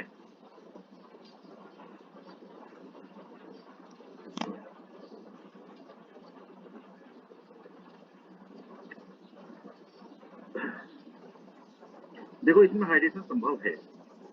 अब वो कैसे है मैं यहाँ पर आपको बना के दिखाता हूँ, तो आप लोगों को बिल्कुल क्लियर हो जाएगा। इसमें हाइड्रेशन संभव है बेटा, बहुत अच्छे से संभव है, बहुत बढ़िया। तो कारण आपको क्लियर होगा। देखिए यहाँ पर O, यहाँ पर मेरे पास में आया H, एक मैंने O और एक H O लगा दिया यहाँ पर मेरे पास में डबल बॉन्ड O है और यहाँ भी डबल बॉन्ड O है। तो होता क्या बेटा, ध्यान से देखिए, यहाँ पर हाइड्रोजन बॉन्डिंग हो गई। देखिए बहुत परफेक्ट हाइड्रोजन बॉन्डिंग हो गई, बहुत परफेक्ट टाइप की हाइड्रोजन बॉन्डिंग हो गई। और एक ही कार्बन पर, इस वाले कार्बन पर 2 OH ग्रुप यहाँ पर एग्जिस्ट कर पाएंगे, क्योंकि यहाँ पर हाइड्रोजन बॉन्डिंग हो रही है। तो इस मॉलिक्यूल के अंदर भी हाइड्रेशन पॉसिबल है, यहाँ पर भी हाइड्रेशन संभव है, हाइड्रेशन होगा। मैं उम्मीद करता हूँ कि ये वाला मॉलिक्यूल भी आपको समझ में आ गया होगा कि इसमें हाइड्रोजन बॉन्डिंग किस तरह से हो रही है। कभी कभी इस तरह के केस वो दे देते हैं। मैं एक और एग्जांपल यहाँ पर ले लेता हूँ जो पॉपुलर एग्जांपल है।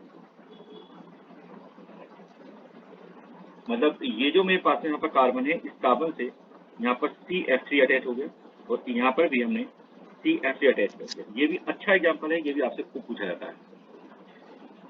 देखिए ये जो एग्जांपल है, जब हम इसका हाइड्रेशन कराते हैं तो इसका भी हाइड्रेशन हो जाता है। इस केस में भी यहाँ पर हाइड्रेशन पॉसिबल है। और हाइड्रेशन पॉसिबल इसलिए है कि एक्चुअल में ये जो ग्रुप है हमारे पास में, ये स्ट्रॉन्ग इलेक्ट्रॉन विड्रॉइंग ग्रुप है। ये जो है ये स्ट्रॉन्ग इलेक्ट्रॉन विड्रॉइंग ग्रुप है, ठीक है। इन ग्रुप्स को हम लोग कहते हैं electron withdrawing group, EWG, electron withdrawing group, strong electron withdrawing group. अब आप कहोगे कि स्ट्रॉन्ग इलेक्ट्रॉन विड्रॉइंग ग्रुप से होगा क्या, तो इसके लिए मैं आपको छोटी सी बात बताता हूँ। देखिए बेटा, अगर स्ट्रॉन्ग इलेक्ट्रॉन विड्रॉइंग ग्रुप होते हैं तो कार्बन पर प्लस चार्ज नहीं आ पाता। कार्बन पर जो पॉजिटिव चार्ज है वो अनस्टेबल हो जाता है। अब एक बार आप इसकी मैकेनिज्म पर ऊपर चले जाइए तो आपको ये बात क्लियर हो जाएगी। लेकिन यहाँ पर देखिए, एक बार जब मैं हाइड्रेशन पढ़ा रहा था तो यहाँ पर आकर के मैंने कहा था कि ये कार्बन पे पॉजिटिव चार्ज आ गया। अब ये कार्बन पे पॉजिटिव चार्ज अगर आसानी से आ गया तब तो ये रिएक्शन फटाक से हो जाएगी। लेकिन अगर कार्बन पर पॉजिटिव चार्ज स्टेबल नहीं है या कम स्टेबल है तो उस कंडीशन में जो हमारे पास ये वाली रिएक्शन है, वो ये वाली रिएक्शन, वाटर के हटाने वाली जो रिएक्शन है, ये वाली रिएक्शन ये नहीं हो पाएगी। और अगर ये नहीं हो पाएगी तो मतलब एक ही कार्बन पर 2 OH ग्रुप एग्जिस्ट कर रहे होंगे। अगर आप इस मॉलिक्यूल में देखोगे बेटा तो यहाँ पर strong electron withdrawing group present है, तो इस कार्बन पर मैं प्लस चार्ज क्रिएट नहीं कर पाऊंगा। और अगर ऐसा नहीं कर पाऊंगा तो ये मॉलिक्यूल यहाँ पर पॉसिबल है। तो यहाँ पर क्या होगा, मेरे पास में C, यहाँ पर CF3, ये CF3 है, ठीक है। और यहाँ पर हो जाएगा मेरे पास में C और यहाँ पर OH और यहाँ पर OH। मतलब ये मॉलिक्यूल भी इसलिए पॉसिबल है क्योंकि जब इसमें से H2O निकालूंगा तो कार्बन पर प्लस चार्ज आएगा, तभी तो ये बैक में जाएगी रिएक्शन। लेकिन कार्बन पर जो पॉजिटिव चार्ज है वो कम स्टेबल है, इससे ये मॉलिक्यूल भी संभव है। और अगर ये संभव है तो ये रिएक्शन भी हो सकता है। तो मैंने आपको ऐसे ऐसे केस बताए हैं, ऐसी ऐसी रिएक्शन बताई हैं जिसमें किसी एल्डिहाइड या कीटोन का हम हाइड्रेशन करा करके एक ही कार्बन पर 2 OH ग्रुप लगा सकते हैं या 2 OH ग्रुप वहां पर हो सकते हैं। एक केस जिसमें स्ट्रॉन्ग इलेक्ट्रॉन विड्रॉइंग ग्रुप लगा हुआ हो, या फिर यहाँ पर हाइड्रोजन बॉन्डिंग हो पा रही हो, ठीक, या फिर एंगल स्ट्रेन वाला कॉन्सेप्ट लग पा रहा है। बताइए बेटा, यहाँ तक सभी को समझ में आ गया? किसी को कोई दिक्कत इसमें? सर एक बार फिर से बताना ये इलेक्ट्रॉन विड्रॉइंग ग्रुप वाली। देखिए मान लो आपके पास में ये मॉलिक्यूल है, देखो CF3 बेटा, और यहाँ पर CF3 और यहाँ पर double bond O। Double bond O क्या, मैं यहाँ पर OH ले लेता हूँ। यहाँ पर मेरे पास देखो ये वाला मॉलिक्यूल प्रेजेंट है। बस मुझे ये साबित करना है कि ये स्टेबल है। अगर ये स्टेबल मैंने साबित कर दिया तो मैं कहूँगा कि ये रिएक्शन फॉरवर्ड जाएगी, ये रिएक्शन फॉरवर्ड जाएगी तो इस मॉलिक्यूल का हाइड्रेशन होगा। अब मुझे ये साबित करना है कि भाई ये स्टेबल होता है। हालांकि मैं ये नहीं कह रहा कि केवल यही एग्जिस्ट करता है, ये एग्जिस्ट नहीं करता, लेकिन कह रहा हूँ ये भी स्टेबल है। तो ये जो मेरे पास है यहाँ पर मॉलिक्यूल है, ये कैसे स्टेबल है उसको देखें। इस केस में क्या होगा, सबसे पहले आप यहाँ पर ऑटो प्रोटोलाइसिस कराओगे H2O को निकालने के लिए, ऑटो प्रोटोलाइसिस। तो यहाँ पर बन जाएगा बेटा CF3, यहाँ पर हो जाएगा CF3, उसके बाद में यहाँ पर C, यहाँ पर जाएगा O पर नेगेटिव चार्ज, और यहाँ पर जाएगा OH2 पॉजिटिव, ये बन जाएगा। अब उसके बाद में मैंने कहा था कि यहाँ से H2O हट जाएगा, यहाँ से H2O हट जाएगा तो ये बन जाएगा CF3, यहाँ पर C, यहाँ पर O पर नेगेटिव चार्ज, यहाँ पर मेरे पास में है CF3 और इस पर आ गया प्लस चार्ज। लेकिन क्योंकि यहाँ पर इलेक्ट्रॉन विड्रॉइंग ग्रुप लगे हुए हैं, चूंकि यहाँ पर ये इलेक्ट्रॉन विड्रॉइंग ग्रुप लगे हुए हैं, इसलिए ये पॉजिटिव चार्ज अनस्टेबल होगा, ये पॉजिटिव चार्ज कम स्टेबल होगा। और जब ये कम स्टेबल होगा तो ये बनना नहीं चाहेगा, ये बनना नहीं चाहेगा तो ये वाला स्टेप नहीं होगा, ये वाला स्टेप नहीं होगा तो एक ही कार्बन पर तो OH ग्रुप यहाँ पर प्रेजेंट रहेंगे। तो अगर स्ट्रॉन्ग इलेक्ट्रॉन विड्रॉइंग ग्रुप यहाँ पर मैं लगा दूं कार्बन से, तो उस कंडीशन में एक ही कार्बन पर दो OH ग्रुप भी एग्जिस्ट कर जाते हैं। अब बताओ आप क्लियर हुआ है नहीं? Yes sir. ठीक है, तो क्योंकि इसके बनने में प्रॉब्लम है, इसके बनने में यहाँ पर प्रॉब्लम आ रही है, इस वजह से ये रिएक्शन यहाँ तक नहीं पहुंच पा रही। तो चलिए, ये मैंने आपको करा दिया। मैं ऐसी रिएक्शन की बात कर रहा हूँ जिसमें कार्बोनिल कार्बन पर कोई न्यूक्लियोफाइल अटैक कर रहा हो। तो यहाँ पर भी तो ऐसी है ये, अगर ये रिएक्शन होगी तो ये अटैक करेगा यहाँ पर। इसके बाद में एक और रिएक्शन है, it's a very very important reaction, and that is known as Wittig reaction. आपने सुनी होगी ये रिएक्शन, ये व्हिटिग रिएक्शन। एक और रिएक्शन है व्हिटिग रिएक्शन। देखिए, व्हिटिग रिएक्शन में बेटा क्या करते हैं, व्हिटिग रिएक्शन में लेते हैं डाइफिनाइल फोस्फीन इलाइड, एक तो ये वाला कंपाउंड लेते हैं और एक लेते हैं एल्डिहाइड या कीटोन। तो मैं यहाँ पर आपको बता देता हूँ ये रिएक्शन कैसे होती है, बिल्कुल एकदम आसान तरीके से समझेंगे आप। कोई मैकेनिज्म आपको इसकी नहीं करनी है, केवल रिएक्शन को याद रखना है। एक तो यहाँ पर हम लेंगे एल्डिहाइड या कीटोन, और इसकी रिएक्शन कराएंगे यहाँ पर ट्राइफिनाइल फोस्फीन इलाइड के साथ, C6H5, C6H5, C6H5, और यहाँ पर है हमारे पास में फास्फोरस डबल बॉन्ड, और यहाँ पर मैंने ले लिया है R3 एंड यहाँ पर R। समझ लीजिए एक बार मैंने यहाँ पर क्या लिया है, एक तो मैंने लिया है यहाँ पर एल्डिहाइड या कीटोन, तो ये तो है एल्डिहाइड या कीटोन, एल्डिहाइड या फिर ketone.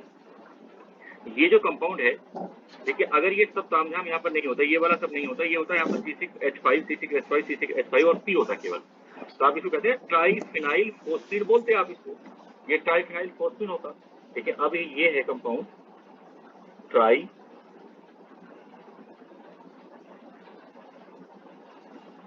Triphenyl phosphine, triphenyl phosphine ylide, क्योंकि यहाँ पर डबल बॉन्ड आया हुआ है, तो ट्राइफिनाइल फोस्फीन इलाइड। तो आपको याद रखना है कि जो व्हिटिग रिएक्शन है उसमें दो रिएक्टेंट होते हैं, एक एल्डिहाइड या कीटोन और एक होता है ट्राइफिनाइल फोस्फीन इलाइड। आपको इसमें कुछ नहीं करना, आपको इसमें बस इतना काम करना, मैकेनिज्म की आपको जरूरत यहाँ पर बिल्कुल भी नहीं है, इसलिए मैकेनिज्म मैं नहीं करा रहा हूँ। किसी स्टूडेंट को पूछनी हो तो मेरे से अलग से पूछ लेना, अगर कुछ लगे आपको तो जरूरत बिल्कुल भी नहीं है, आपके यहाँ पर नहीं पूछी जाती है।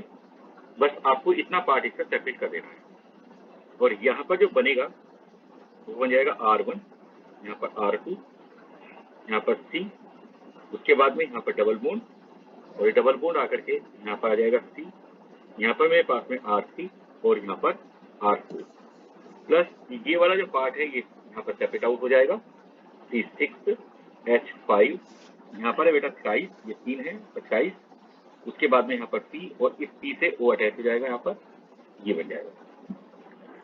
इसका जो नाम होगा, देखो यहाँ पे आप देख सकते हैं ट्राइफिनाइल फोस्फीन तो ही है, देखिए ऑक्सीजन लगा हुआ है तो ऑक्साइड, इसको बोलेंगे हम triphenyl phosphine oxide, triphenyl phosphine oxide. और ये जो यहाँ पर बना है ये कोई एल्कीन बनता है, तो एल्कीन होता है इसका प्रोडक्ट। वीटिंग रिएक्शन का जो प्रोडक्ट है वो एल्कीन। बताओ भाई किसी स्टूडेंट को कोई भी दिक्कत है इसको समझने में?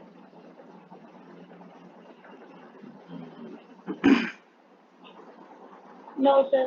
ठीक है बेटा, तो इसको नोट कर लीजिए। जब एक बार नोट कर लें आप मुझे बता देना। वीटिंग रिएक्शन,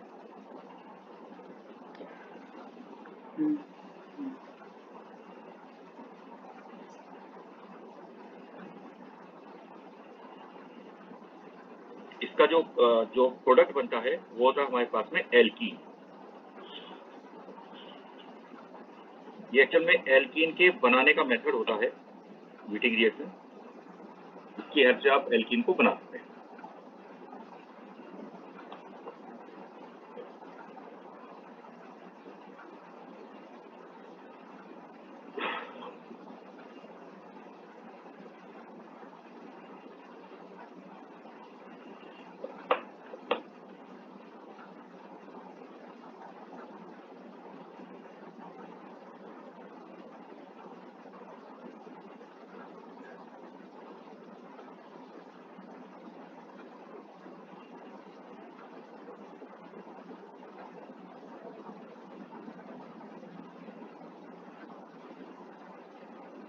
इसके लिए आपको एल्डिहाइड या कीटोन दे रखा होगा कोई, और ये रिएजेंट वहां पर दिया हुआ होगा और आपसे पूछा गया होगा कि एल्कीन बताइए कौन सी बनेगी या प्रोडक्ट क्या बनेगा यहाँ पर। तो अब कुछ नहीं करना, बस इस तरीके से यहाँ पर ट्राइफिनाइल फॉस्फीन ऑक्साइड, बस इसको सेपरेट कर दीजिएगा और इसको सेपरेट करके जो भी बचे उसको यहाँ पर बना लीजिएगा, वो एल्कीन बन जाएगा।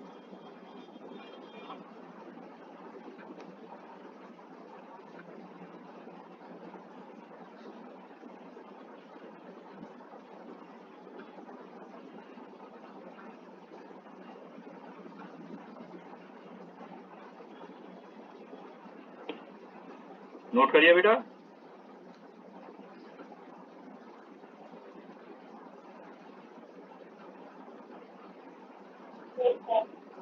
ठीक है, चलिए ये थी हमारे पास में रिएक्शन जिसको हमने कहा था वीटिंग रिएक्शन।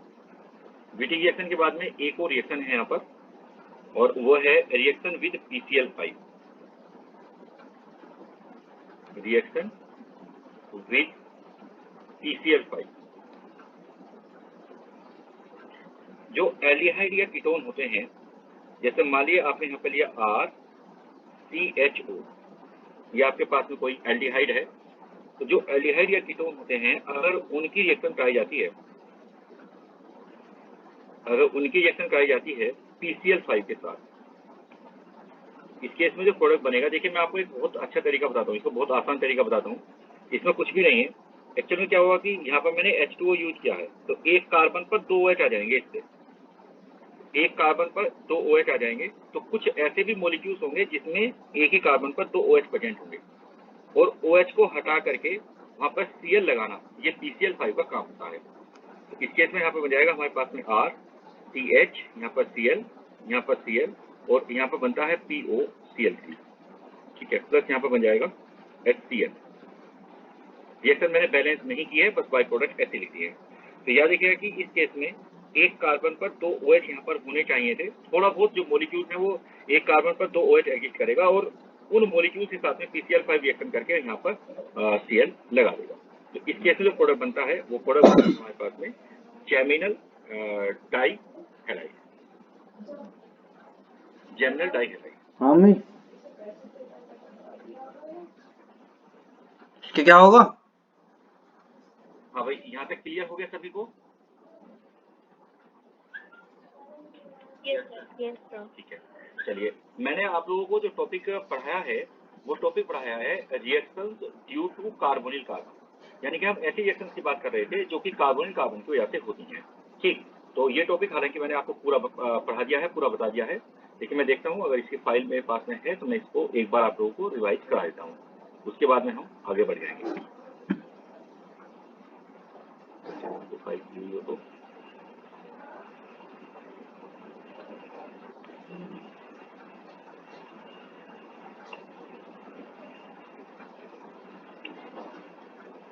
ठीक है।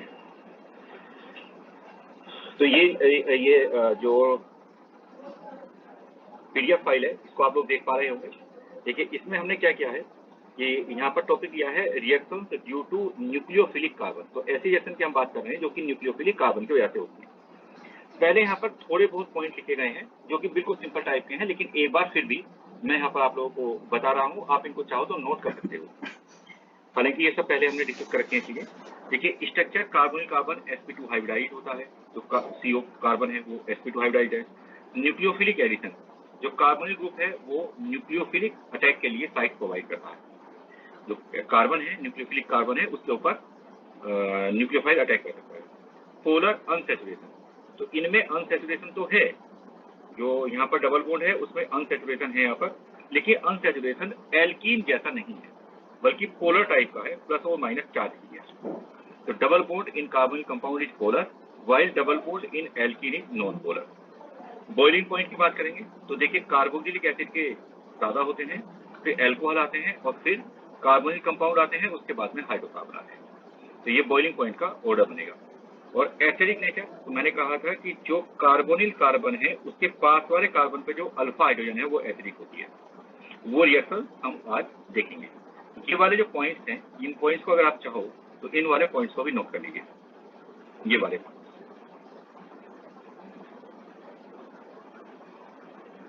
नोट करने के बाद में मुझे बताइएगा।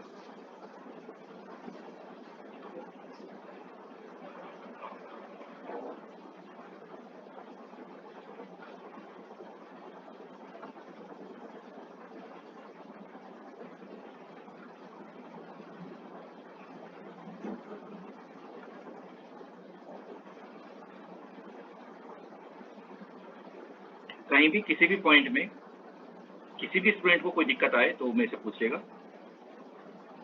कुछ स्टूडेंट्स ने डाउट के लिए आज कह रखा है, तो आज आप लोगों की डाउट क्लास लगी हुई है क्या बेटा? RMC की केमिस्ट्री की डाउट क्लास है क्या आप लोगों की आज?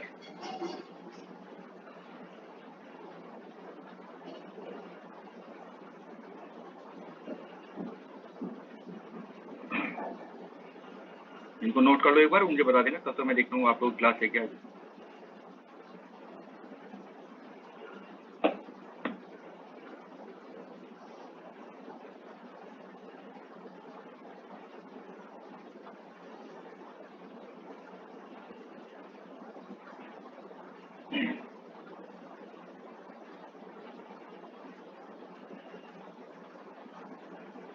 चलिए क्लास हो या नहीं हो कोई बात नहीं, लेकिन जिसके कोई अगर डाउट हो तो मुझे बता देना आप लोग, और कि सभी स्टूडेंट्स के जो डाउट हैं वो मैं मैनेज कर रहा हूँ।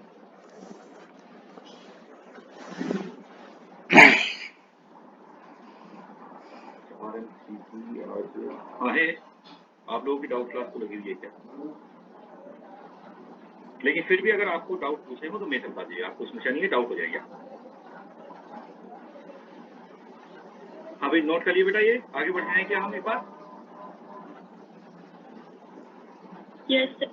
चलिए तो देखिए एक बार मैं बस यहाँ पर रिपीट करता हुआ चला जाता हूँ, बस वो कुछ नहीं करना है क्योंकि मैंने पढ़ा दिया है सब। Simple nucleophilic addition reaction, addition of hydrogen, ये मैंने आपको बता दिया था कि इसमें साइनोहाइड्रिन बनते हैं, एक ही कार्बन पर CN और OH ग्रुप आ जाता है। फिर मैंने ये भी बताया था कि जो CN और OH ग्रुप है अगर इसकी हाइड्रोलाइसिस करा दोगे तो जो CN है वो यहाँ पर CO कन्वर्ट हो जाएगा। गर्म कर दोगे अगर आप इसको तो इस कंडीशन में यहाँ पर alpha beta unsaturated carboxylic acid का फॉर्मेशन हो जाता है। उसके बाद में है एडिशन ऑफ सोडियम बाइसल्फाइड, यहाँ पर व्हाइट कलर का प्रेसिपिटेट बनता है। इस केस में व्हाइट कलर के प्रेसिपिटेट का फॉर्मेशन यहाँ पर होता है। ये सब व्हाइट कलर के प्रेसिपिटेट बनते हैं, और जो रिएक्शन की मैकेनिज्म है ये मैंने आप लोगों को एक्सप्लेन कर रखी है। ठीक है, मैंने ये भी कहा था कि ये जो रिएक्शन है ये रिएक्शन एक्चुअल में कार्बोनिक कंपाउंड को आइडेंटिफाई करने के साथ साथ इनको प्योरीफाई करने के काम में भी आती है, लेकिन इस रिएक्शन को हिंडर्ड कीटोन नहीं देते। जैसे ये वाला कीटोन है तो ये इसको रिएक्शन को नहीं देता, ये कीटोन है ये भी इस रिएक्शन को नहीं देता। तो ये मैंने लिखवा रखा हो, नहीं लिखवा रखा हो तो आप नोट कर लो। जो हिंडर्ड कीटोन है वो इस रिएक्शन को नहीं देंगे, जो यहाँ पर बड़ा ग्रुप है जिनके साथ में वो नहीं देते।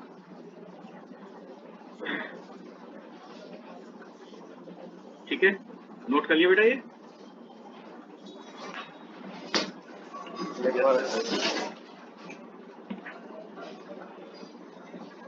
जो हिंडर्ड कीटोन है, हिंडर्ड कीटोन वो इस रिएक्शन को नहीं कहते हैं। तो ये वाला कीटोन भी यहाँ पर हिंडर्ड था और यहाँ पर, इसलिए ये रिएक्शन नहीं। उसके बाद में देखिए, अगर मैं यहाँ पर बात करूँ तो एक है हमारे पास में nucleophilic addition followed by hydrolysis, यानी कि ग्रिग्नार्ड रिएजेंट की जो रिएक्शन थी। तो ग्रिग्नार्ड रिएजेंट इस कार्बन के ऊपर अटैक करेगा, उसके बाद उससे हाइड्रोलाइसिस हम प्राप्त करेंगे। तो वहाँ पर मैंने प्राइमरी अल्कोहल, सेकेंडरी अल्कोहल और टर्सरी अल्कोहल को बनाने का जो मेथड था वो समझा दिया। एक था हमारे पास में nucleophilic addition followed by element. तो इसमें यहाँ पर मैंने कहा था कि या तो हमारे पास में अमोनिया हो या फिर अमोनिया का डेरिवेटिव हो, उसके साथ में रिएक्शन कराएंगे तो पहले एक कंपाउंड बनता है और फिर H2O निकल करके फिर यहाँ पर डबल बॉन्ड आ जाता है। आप लोगों को तो करना सिर्फ इतना सा होता है कि एक साइड से यहाँ पर O और एक साइड से यहाँ पर जो हाइड्रोजन को हटा देंगे, H2O हटा देंगे इसमें से, और इस तरीके से कंपाउंड हो जाएगा। अगर आपने अमोनिया के साथ में किसी एल्डिहाइड या कीटोन की रिएक्शन कराई तो एल्डिहाइड या कीटोन बनेगा। अगर आपने हाइड्रोजन के साथ में रिएक्शन कराई तो हाइड्रोजन बनेगा। अगर आपने फिनाइल हाइड्रोजन के साथ में रिएक्शन कराई तो फिनाइल हाइड्रोजन बनेगा। अगर आपने यहाँ पर सेमी कार्बेजाइड की रिएक्शन कराई तो यहाँ पर सेमी कार्बेजोन बनेगा। ये रिएक्शन देख लीजिएगा, अगर आपने उस टाइम पे ना लिख रखी हो तो इसको नोट कर लेना। अगर नोट नहीं कर रखी हो तो नोट कर सकते हैं आप। ये जो कंपाउंड है इसको कहते हैं सेमी कार्बेजाइड, NH2CO NH2, इसको कहते हैं सेमी कार्बेजाइड। तो इससे बन जाएगा सेमी कार्बेजोन।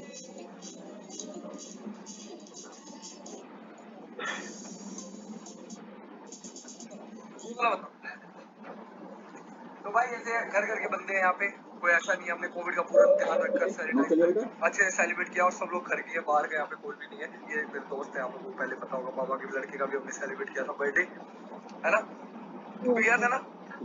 उसके बाद देखिएगा एक रिएक्शन मैंने आपको कराई थी 2,4-डाइनाइट्रोफिनाइल हाइड्रोजन, इससे यहाँ पर 2,4-डाइनाइट्रोफिनाइल हाइड्रोजोन बन जाएगा, इसका आपने कर रखा है। उसके बाद में मैंने कहा था NH2OH के साथ में रिएक्शन करना, इससे ऑक्साइन बनते हैं, और ऑक्साइन के अंदर एक इंपॉर्टेंट रिएक्शन मैंने करवाई थी जिसको हमने कहा था बेकमैन रीअरेंजमेंट, इसको हमने बेकमैन रीअरेंजमेंट बोला था।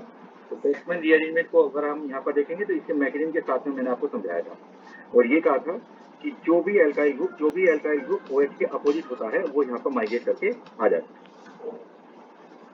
एक खास बात यहाँ पर कि जो फॉर्मल्डिहाइड है उसकी रिएक्शन अगर अमोनिया के साथ में कराओगे तो यहाँ पर एल्डिमीन नहीं बनेगा, बल्कि यहाँ पर बनता था हेक्सामिथाइलिन टेट्राअमीन, जिसको यूरोट्रोपिन कहा जाता है। कैनिजारो रिएक्शन ये मैं आपको पूरी समझा चुका हूँ। यहाँ पर कैनिजारो रिएक्शन के बारे में सारी बातें मैंने आप लोगों को डिटेल में समझा रखी हूँ, ठीक है। ये कैनिजारो रिएक्शन सब मैंने करा रखी है यहाँ पर। ये सारे एग्जाम्पल मैंने करवा दिए थे कि अगर सेम मोलिक्यूल हैं या फिर डिफरेंट अगर मोलिक्यूल हो जाए, जैसे ये 2 डिफरेंट मोलिक्यूल हो गए तो 4 प्रोडक्ट बनेंगे यहाँ पर, ये मैंने आपको करा रखा है 4 प्रोडक्ट बनेंगे। देखिए अगर इनमें से कोई सा एक होता है फॉर्मल्डिहाइड तो उस कंडीशन में फिर उसी का ही ऑक्सीडेशन होता है, ये सब मैंने करवा रखी है। या फिर हो सकती है इंट्रामोलिकुलर कैनिजारो रिएक्शन।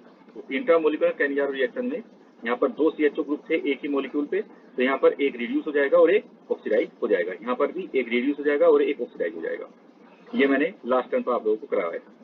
टिश्चेंको रिएक्शन ये मैंने आज करा दिया है आपको,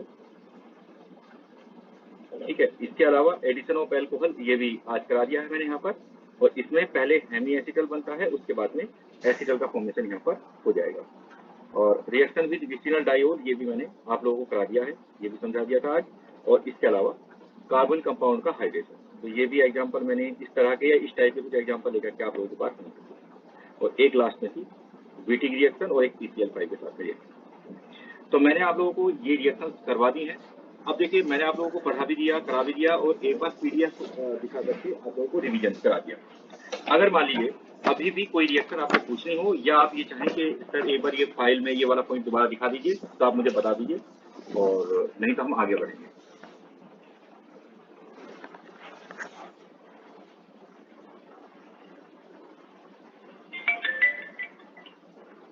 ठीक है भाई, आगे बढ़ जाएं आप। चलो अब हम लोग आगे बढ़ेंगे यहाँ पर, और आगे की जो नेक्स्ट रिएक्शन है उनकी बात करेंगे। मैं इसको हटा देता हूँ, इसकी जरूरत अभी नहीं। देखिए बेटा, जो एल्डिहाइड या कीटोन होते हैं, एल्डिहाइड या कीटोन की अब हम नेक्स्ट कैटेगरी यहाँ पर पढ़ेंगे। नेक्स्ट कैटेगरी की जो रिएक्शन है उनको पढ़ेंगे, और जो नेक्स्ट कैटेगरी मेरे पास में है वो है reaction due to acidic hydrogen.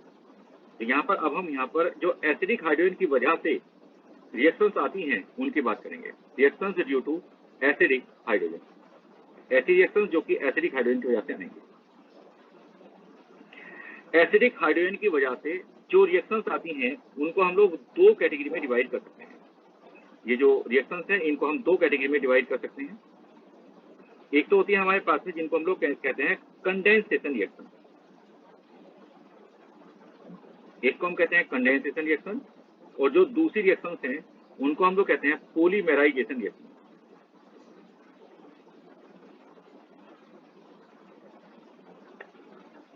तो एक से हमारे पास में यहाँ पर कंडेंसेशन रिएक्शन और दूसरी है पॉलीमेराइजेशन रिएक्शन।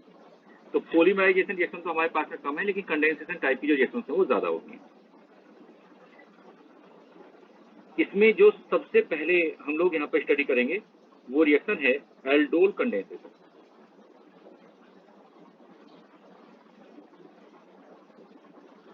तो सबसे फर्स्ट जो रिएक्शन है हमारे पास that is known as aldol condensation, इसको हम नंबर 1 कह देते हैं। इसको हमें यहाँ पर समझना है aldol condensation. Aldol condensation actual में उन एल्डिहाइड या कीटोन के अंदर होगा जिनके अंदर अल्फा हाइड्रोजन होती है। तो आप यहाँ पर पहला सेंटेंस लिखेंगे इसका, this reaction is given by, this reaction is given by those aldehyde or ketones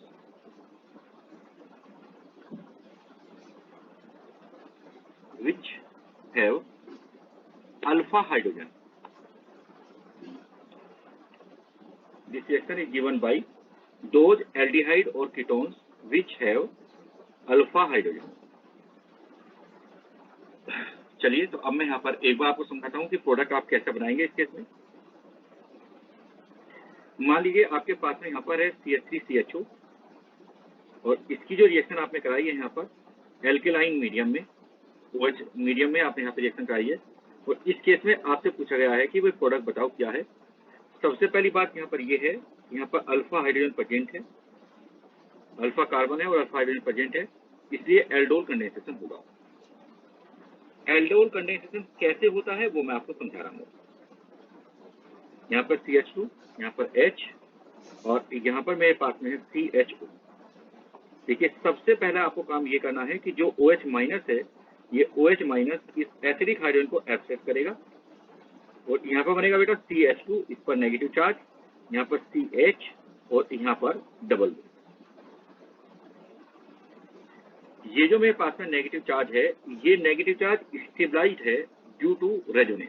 इसके अंदर यहाँ पर रेजोनेंस पाया जा रहा है, ये इसलिए स्टेबलाइज्ड है। यहाँ पर बनेगा CH2 डबल बॉन्ड CH और यहाँ पर आया O पर नेगेटिव चार्ज। जो हमारे पास में ये वाली रिएक्शंस हैं, जिन रिएक्शंस में ये जो एसिडिक हाइड्रोजन है इसके निकालने के बाद में इस कार्बन पर नेगेटिव चार्ज आ रहा हो, इस कार्बन पर यहाँ पर नेगेटिव चार्ज आ रहा हो और इसकी वजह से फर्दर रिएक्शन हो रही है, तो जो इस तरह की रिएक्शंस होती हैं उनको आप एक और नाम देते हैं।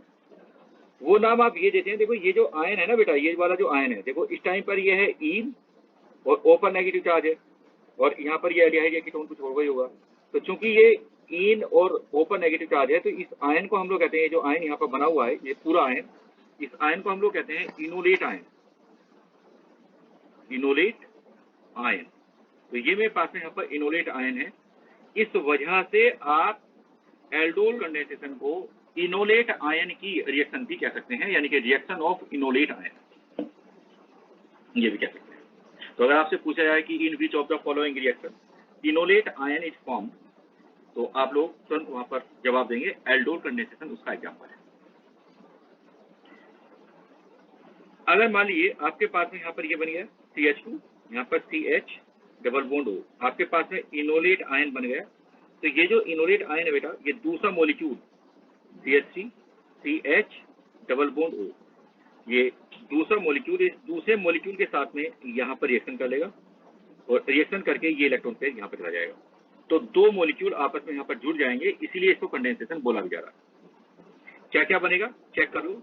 यहाँ पर देखो CH3, उसके बाद में यहाँ पर CH और O के ऊपर चला गया यहाँ पर नेगेटिव चार्ज, और ये जो कार्बन है ये कार्बन इससे अटैच हो रहा है तो यहाँ पर मेरे पास में CH2 और उसके बाद में यहाँ पर CHO, यहाँ पर ये बन गया।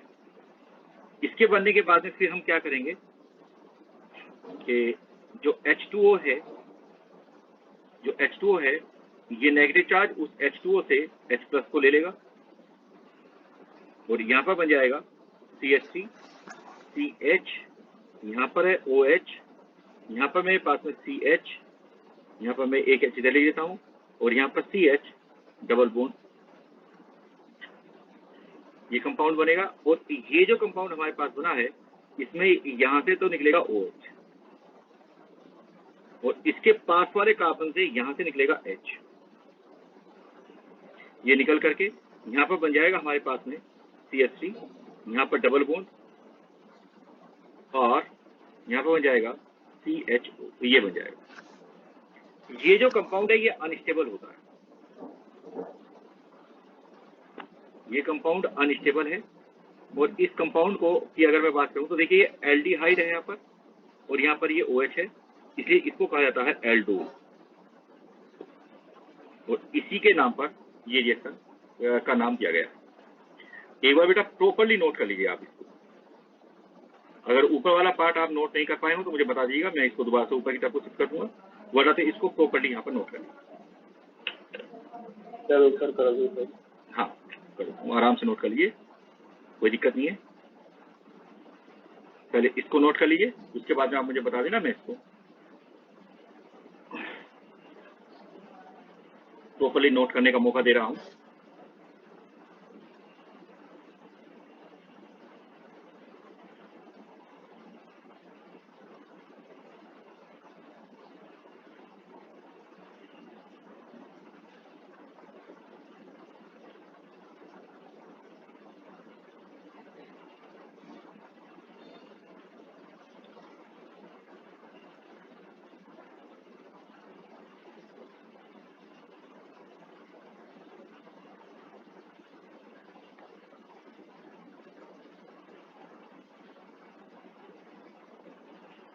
चेक कर लीजिए आराम से, हर एक स्टेप को क्लियर कर लीजिए। यहाँ पर मैंने एसिडिक हाइड्रोजन को पहले निकाल लिया, इनोलेट आयन का फॉर्मेशन हो गया और जो इनोलेट आयन है वो फिर दूसरे मॉलिक्यूल पर यहाँ पर अटैक कर रहा है। तो अटैक करके ये जो यहाँ पर बॉन्ड है ये ब्रेक होकर के ऑक्सीजन पर नेगेटिव चार्ज गया, तो यहाँ पर ऑक्सीजन पर नेगेटिव चार्ज गया और ये जाकर के इस कार्बन से यहाँ पर अटैच हो गया। उसके बाद में वाटर से इसने यहाँ पर H+ को ले लिया, यहाँ पर OH आया और इस कंडीशन में क्योंकि ये कंपाउंड जो है इसको हम एल्डोल कहते हैं, यहाँ पर ये एल्डिहाइड ग्रुप है और यहाँ पर OH है, इसको हम लोग एल्डोल कहते हैं। ये अनस्टेबल टाइप के कंपाउंड होते हैं और इसमें से यहाँ पर H2O निकल करके यहाँ पर बन जाता है इस तरह का कंपाउंड जो यहाँ पर आपके सामने है। ये जो कंपाउंड है अगर मैं इसकी बात करता हूँ तो देखिए यहाँ पर ये 0 कार्बन है, ये अल्फा और ये बीटा। इस कंपाउंड को यहाँ पर कहा जाता है अल्फा बीटा। हाँ very good, alpha beta unsaturated. अब यहाँ पर CHO ग्रुप है तो ऑब्वियसली एल्डिहाइड ही होगा, एल्डिहाइड। अगर यहाँ पर कीटोन होता तो ये अल्फा बीटा अनसैचुरेटेड कीटोन इसका नाम होता। ठीक है, अब नोट कर लिया बेटा सभी ने? Yes sir. चलिए हाँ ठीक है, वेरी गुड। अब देखिए मैं यहाँ पर एक पूरा एग्जांपल ले लेता हूँ। मान लीजिए यहाँ पर उन्होंने दिया है CH3, यहाँ पर है CO और यहाँ पर है फिर CH3 और उन्होंने कहा कि भाई इस केस में हमने यहाँ पर OH- के साथ में रिएक्शन कराई, तो बताइए इस केस में प्रोडक्ट क्या बनेगा। तो यहाँ पर भी अल्फा हाइड्रोजन है, अल्फा हाइड्रोजन है तो कैनिजारो नहीं होगी, एल्डोल। जब अल्फा हाइड्रोजन होती है तो एल्डोल होती है। अब प्रोडक्ट कैसे चेक करोगे आप, क्योंकि देखिए आपके यहाँ पर तो क्वेश्चन आने हैं और क्वेश्चन में आपको प्रोडक्ट ढूंढना है। क्या करोगे आप, यहाँ पर CH2, यहाँ पर H और यहाँ पर C डबल बॉन्ड O, यहाँ पर CH3 है, आपने यहाँ पर लिया OH-, OH- से पहले आप इस एसिडिक हाइड्रोजन को हटा लीजिए, यहाँ पर बन जाएगा CH2, इस पर नेगेटिव चार्ज, यहाँ पर C double bond O and CH, पहले ये बन जाएगा। तो पहले आपको बनाना है इनोलेट टाइप का है, फिर दूसरा मॉलिक्यूल लेना है आपको। इसका दूसरा मॉलिक्यूल आपने लिया, ये है CH3, यहाँ पर C डबल बॉन्ड O और यहाँ पर CH। अब होगा क्या कि इसका जो ये नेगेटिव चार्ज है इसका अटैक आप इस कार्बन कार्बन पे करा दीजिए, बस ये आपको कराना है इसमें प्रोडक्ट को चेक करने के लिए। जब इस पर आप अटैक कराएंगे तो देखिए जरा क्या क्या बनेगा यहाँ पर। देखिए बेटा, देखो CH3, यहाँ पर ये वाला C, इस C से यहाँ पर आ जाएगा O पर नेगेटिव चार्ज, ये CH3 अटैच है, ये CH3 मैंने यहाँ पर अटैच कर दिया। 8 मिलियन हो गए इस सर। कार्बन से ये वाला कार्बन अटैच हुआ, यहाँ पर CH2 आया, उसके बाद में C डबल बॉन्ड O और यहाँ पर CH3 ये बन जाएगा। उसके बाद में आप यहाँ से H2O से इसको H2O से यहाँ पर H प्लस दे देंगे, तो मेरे पास जो यहाँ पर प्रोडक्ट बन जाएगा दैट इज CH3C, यहाँ पर आ जाएगा OH, यहाँ पर आ जाएगा CH3, यहाँ पर बेटा CH2 और यहाँ पर आ जाएगा मेरे पास में, मैं इसको CH2 की बजाय CH करके लिख लेता हूँ, यहाँ पर CH और यहाँ पर H लिख दिया मैंने, और उसके बाद में यहाँ पर C double bond O and CH। अब इसमें होगा क्या कि ये जो कंपाउंड है, इस कंपाउंड का नाम देखिए कीटोन है ना, यहाँ पे कीटोन है, तो इसका नाम होना चाहिए कीटोल। OH है और कीटोन है, इसका नाम कीटोल होना चाहिए। लेकिन याद रखिए कि कीटोल पॉपुलर नेम नहीं है, तो यहाँ पर जो टर्म यूज होती है वो ऑलवेज एल्डोल की होती है, कीटोल नहीं होती। हालांकि ये कीटोल है बट कीटोल टर्म यूज नहीं होती, ये एल्डोल ही टर्म यूज होती है। उसके बाद में फिर क्या करेंगे, इसमें से यहाँ से निकाल देंगे आप H2O, ये निकाल देंगे इतना पार्ट यहाँ से, H2O सेपरेट आउट हो जाएगा, और इसके सेपरेट आउट होने के बाद हमारे पास बन जाएगा यहाँ पर CH3, यहाँ पर C, यहाँ पर CH3 है और यहाँ पर डबल बॉन्ड CH, यहाँ पर C double bond O and it will be C। इसको कॉपी कर लीजिए, अगर ऊपर का पार्ट छूट गया हो तो बता दीजिए, मैं इसको ऊपर शिफ्ट कर देता हूँ। सर एक बार चेक कर दो कर देता हूँ, यहाँ से कॉपी कर लीजिए।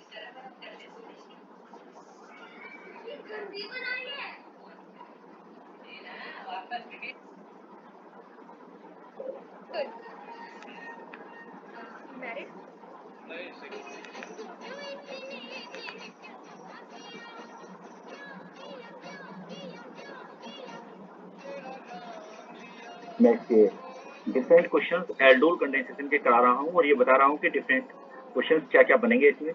तो वहाँ पर आपको दिया जाएगा, सबस्ट्रेट दिया जाएगा और OH माइनस लिखा हुआ होगा, और फिर आपसे कहा गया होगा कि प्रोडक्ट बताओ क्या बनेगा। जो प्रोडक्ट बनेगा उसका IUPAC आपसे पूछा जा सकता है, प्रोडक्ट के अंदर जियोमेट्रिकल आइसोमेरिज्म है या नहीं है, ऑप्टिकल आइसोमेरिज्म है या नहीं है, इस तरह के क्वेश्चन आपसे पूछे जा सकते हैं। तो अगर आपने प्रोडक्ट निकालना सीख लिया तो कुछ कोई प्रॉब्लम नहीं है।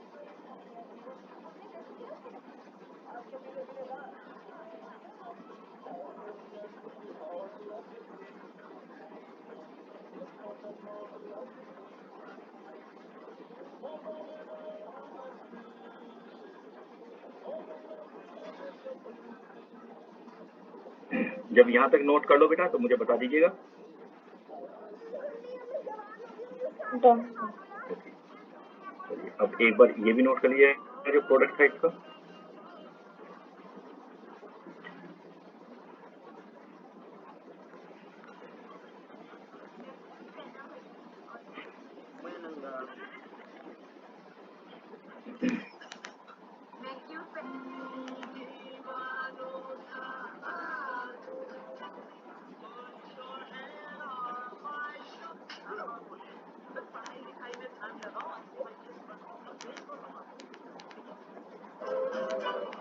नोट करिए बेटा। अपना मुंह बंद करो। ओके, अब देखिए जो एल्डोल कंडेंसेशन है उसके ऊपर हमें तो ये करना है कि क्वेश्चन किस तरह के आते हैं। हम तो क्वेश्चन की यहाँ पर बात करते हैं। तो अगर मैं यहाँ पर ये बात करूँ कि इसके ऊपर जो क्वेश्चन है वो किस तरह से आते हैं, तो मैंने 2 क्वेश्चन कराए हैं। और क्वेश्चन देखिए, मान लीजिए उन्होंने ऐसे करके दिया है कि यहाँ पर है CH3 और उसके बाद में यहाँ पर है मेरे पास CO, उसके बाद में फिर यहाँ पर है CH2, यहाँ पर CH2, यहाँ पर CH2, उसके बाद में C double bond O and CH3। देखिए घबराइए नहीं, मैंने मॉलिक्यूल जरूर थोड़ा सा बड़ा लिखा है, लेकिन घबराने की कोई जरूरत नहीं है, बिल्कुल एकदम आसान है। उन्होंने ये कहा कि भाई इसकी OH माइनस के साथ में रिएक्शन कराई, तो बताइए इस केस में प्रोडक्ट क्या बनेगा।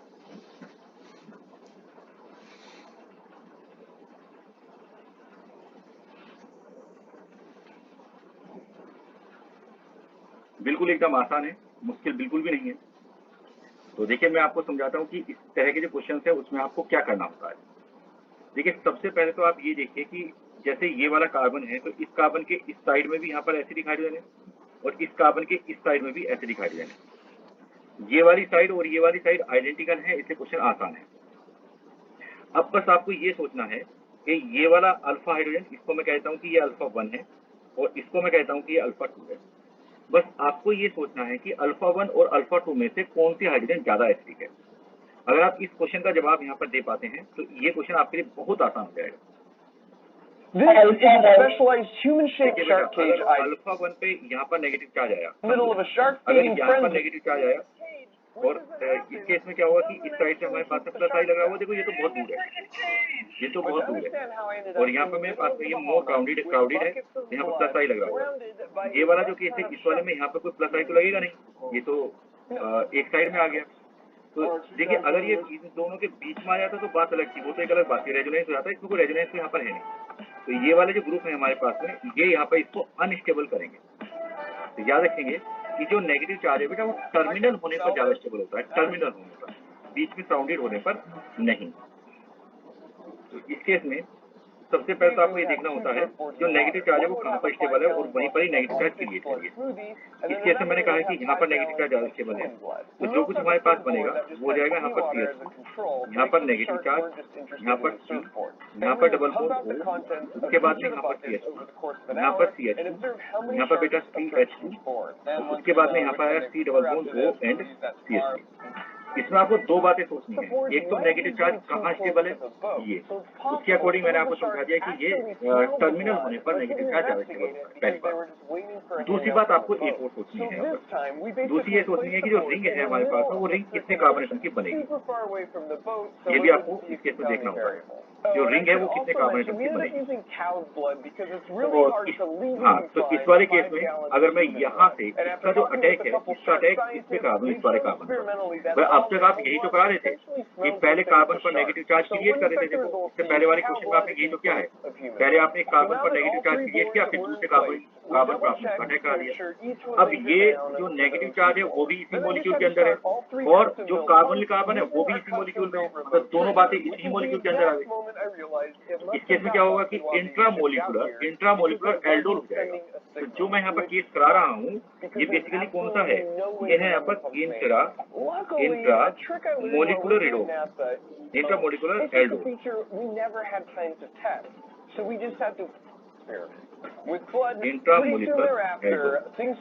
इसको मैं यहाँ पर करा रहा हूँ। देखो आपको नाम से कोई मतलब नहीं होता, आपको मतलब है क्वेश्चन से, जो क्वेश्चन पूछा जाएगा उसका आंसर हमें क्या देना है।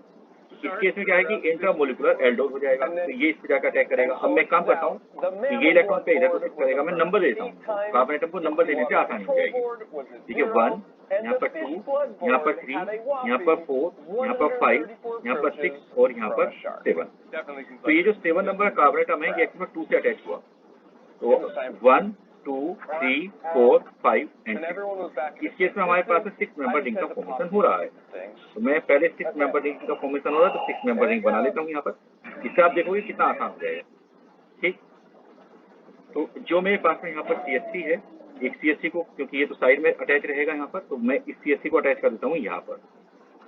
ये CH3 मैंने यहाँ पर अटैच कर दिया, ये मेरे पास में नंबर 1 है। नंबर 1 के बाद में ये नंबर 2 है मेरे पास में, ये नंबर 3 है, ये नंबर 4 है, ये नंबर 5 है, ये नंबर 6 है। ठीक है, ये नंबर 6 है मेरे पास, और 6 के बाद में ये नंबर कौन सा है, ये 7 है। तो आपने देखा कि जो 7 नंबर का कार्बन एटम है वो 2 पे जाकर के अटैक कर रहा है, तो 7 नंबर का इस 2 से जाकर के यहाँ पर अटैच हो गया। देखो यहाँ पर ही अटैच हो गया। ठीक, जो सेकंड नंबर का है इसके ऊपर यहाँ पर CH3 एक तो अटैच है, और CH3 के साथ साथ अटैच है यहाँ पर क्या, O पर नेगेटिव चार्ज। इसके साथ साथ 6 वाले पे यहाँ पर डबल बॉन्ड अटैच है, तो मुझे यहाँ पर 6 वाले पे डबल बॉन्ड भी अटैच करना पड़ेगा, तो यहाँ पर मैं डबल बॉन्ड अटैच कर देता हूँ। ये है 6 वाला। बताओ भाई ये वाली बात समझ में आई या नहीं? Yes sir. ठीक है, देखो मुश्किल नहीं है, अगर आप नंबर डाल करके करोगे तो कभी भी आपसे कोई गलती इसमें होने वाली नहीं, कोई गलती नहीं होगी। ठीक, तो पहले आपको बनाना है इस केस में इस तरीके से यहाँ पर प्रोडक्ट, उसके बाद में फिर क्या करोगे, फिर यहाँ पर सीधी सी बात है कि H2O की हेल्प से इसको यहाँ पर OH में कन्वर्ट कर दोगे। तो जो हमारे पास में यहाँ पर प्रोडक्ट है वो क्या बनेगा उसको देखते हैं एक बार। जो यहाँ पर प्रोडक्ट बन रहा है जिसमें यहाँ पर डबल बॉन्ड O है, और इस केस में यहाँ पर मेरे पास में है OH, ये OH मैंने इस साइड लिख दिया और CH3 को इस साइड लिख दिया, इससे कोई फर्क नहीं पड़ेगा। यहाँ पर मेरे पास में है H। जैसा कि इससे पहले वाले मॉलिक्यूल में देखिए आपने क्या था, इससे पहले वाले में जो कार्बोनिल कार्बन था उसके पास वाले से हाइड्रोजन और उसके पास वाले से OH हटाया। यहाँ पर भी अभी मैं ऐसे ही करने वाला हूँ, जो कार्बोनिल कार्बन है उसके पास वाले से हाइड्रोजन और यहाँ से OH। तो मैं इसको यहाँ से हटा देता हूँ, इसको सेपरेट कर देंगे हम। इसको सेपरेट करने के बाद जो भी कुछ हमारे पास बनेगा वो ये फाइनल प्रोडक्ट बनेगा। जो फाइनल प्रोडक्ट है वो यहाँ पर डबल बॉन्ड है और इसके साथ साथ यहाँ पर डबल बॉन्ड आ जाएगा और यहाँ पर एक CH3 अटैच है। किसी भी स्टूडेंट को इस रिएक्शन को समझने में कोई दिक्कत आई हो तो वो मेरे से पूछे, लेकिन इंपॉर्टेंट केस है, अच्छा केस है, आपसे इस टाइप के केसेस पूछे जाएंगे।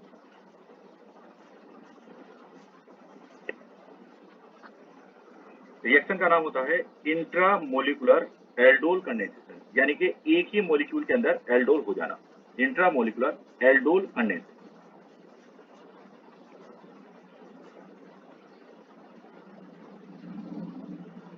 सर एक बार अल्फा 1 अल्फा 2 में किसको चुनेंगे? मैंने इसमें दो बातें बताई हैं आपको। देखिए बेटा, एक तो आपको इसमें ये चेक करना होता है कि जो नेगेटिव चार्ज है वो इन दोनों कार्बन में से कौन से कार्बन पर ज्यादा स्टेबल होगा। इसके लिए नियम ये होगा कि जो नेगेटिव चार्ज है वो लेस हिंडर्ड कार्बन पर ज्यादा स्टेबल होगा। लेस हिंडर्ड कार्बन का मतलब जो कि साइड में किनारे पर, क्यों? क्योंकि जब वो बीच में आएगा तो उसको प्लस आई मिलना शुरू हो जाएगा, बराबर वाले ग्रुप का प्लस आई मिलना शुरू हो जाएगा, तो नेगेटिव चार्ज है प्लस आई से अनस्टेबल होता है। इस वजह से यहाँ पर टर्मिनल आपको लेना है, पहला कारण। दूसरी बात यह है कि आप ऐसे कार्बन पे से हाइड्रोजन को निकालेंगे जिससे 6 मेंबर या 5 मेंबर रिंग बन रही हो। ऐसे कार्बन से नहीं निकालेंगे जिससे कि 4 मेंबर रिंग बन रही हो या 3 मेंबर रिंग बन रही हो, क्योंकि 4 मेंबर रिंग या 3 मेंबर रिंग एंगल स्ट्रेन की वजह से स्टेबल नहीं होती है। अगर आप यहाँ से निकाल लेते और ये जाकर के इस पर अटैक करता तो आप देख सकते हैं कि यहाँ पर 1, 2, 3 और 4 मेंबर रिंग बनती जो कि अनस्टेबल होती, इसलिए मैंने उसको बिल्कुल भी प्रायोरिटी नहीं दी है। तो दोनों कारणों से हमने इस वाले को प्रायोरिटी दी है और इसके अकॉर्डिंग यहाँ पर रिएक्शन करो। अब समझ में आ गया बेटा? ये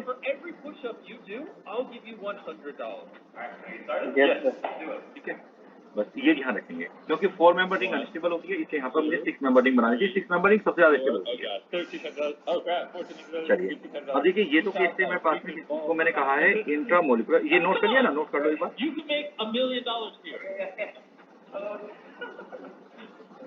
नोट कर लीजिए, कुछ पूछना हो तो पूछ लीजिए, लेकिन नोट कर लीजिए। You just not like money? No breaks. You gotta keep it going.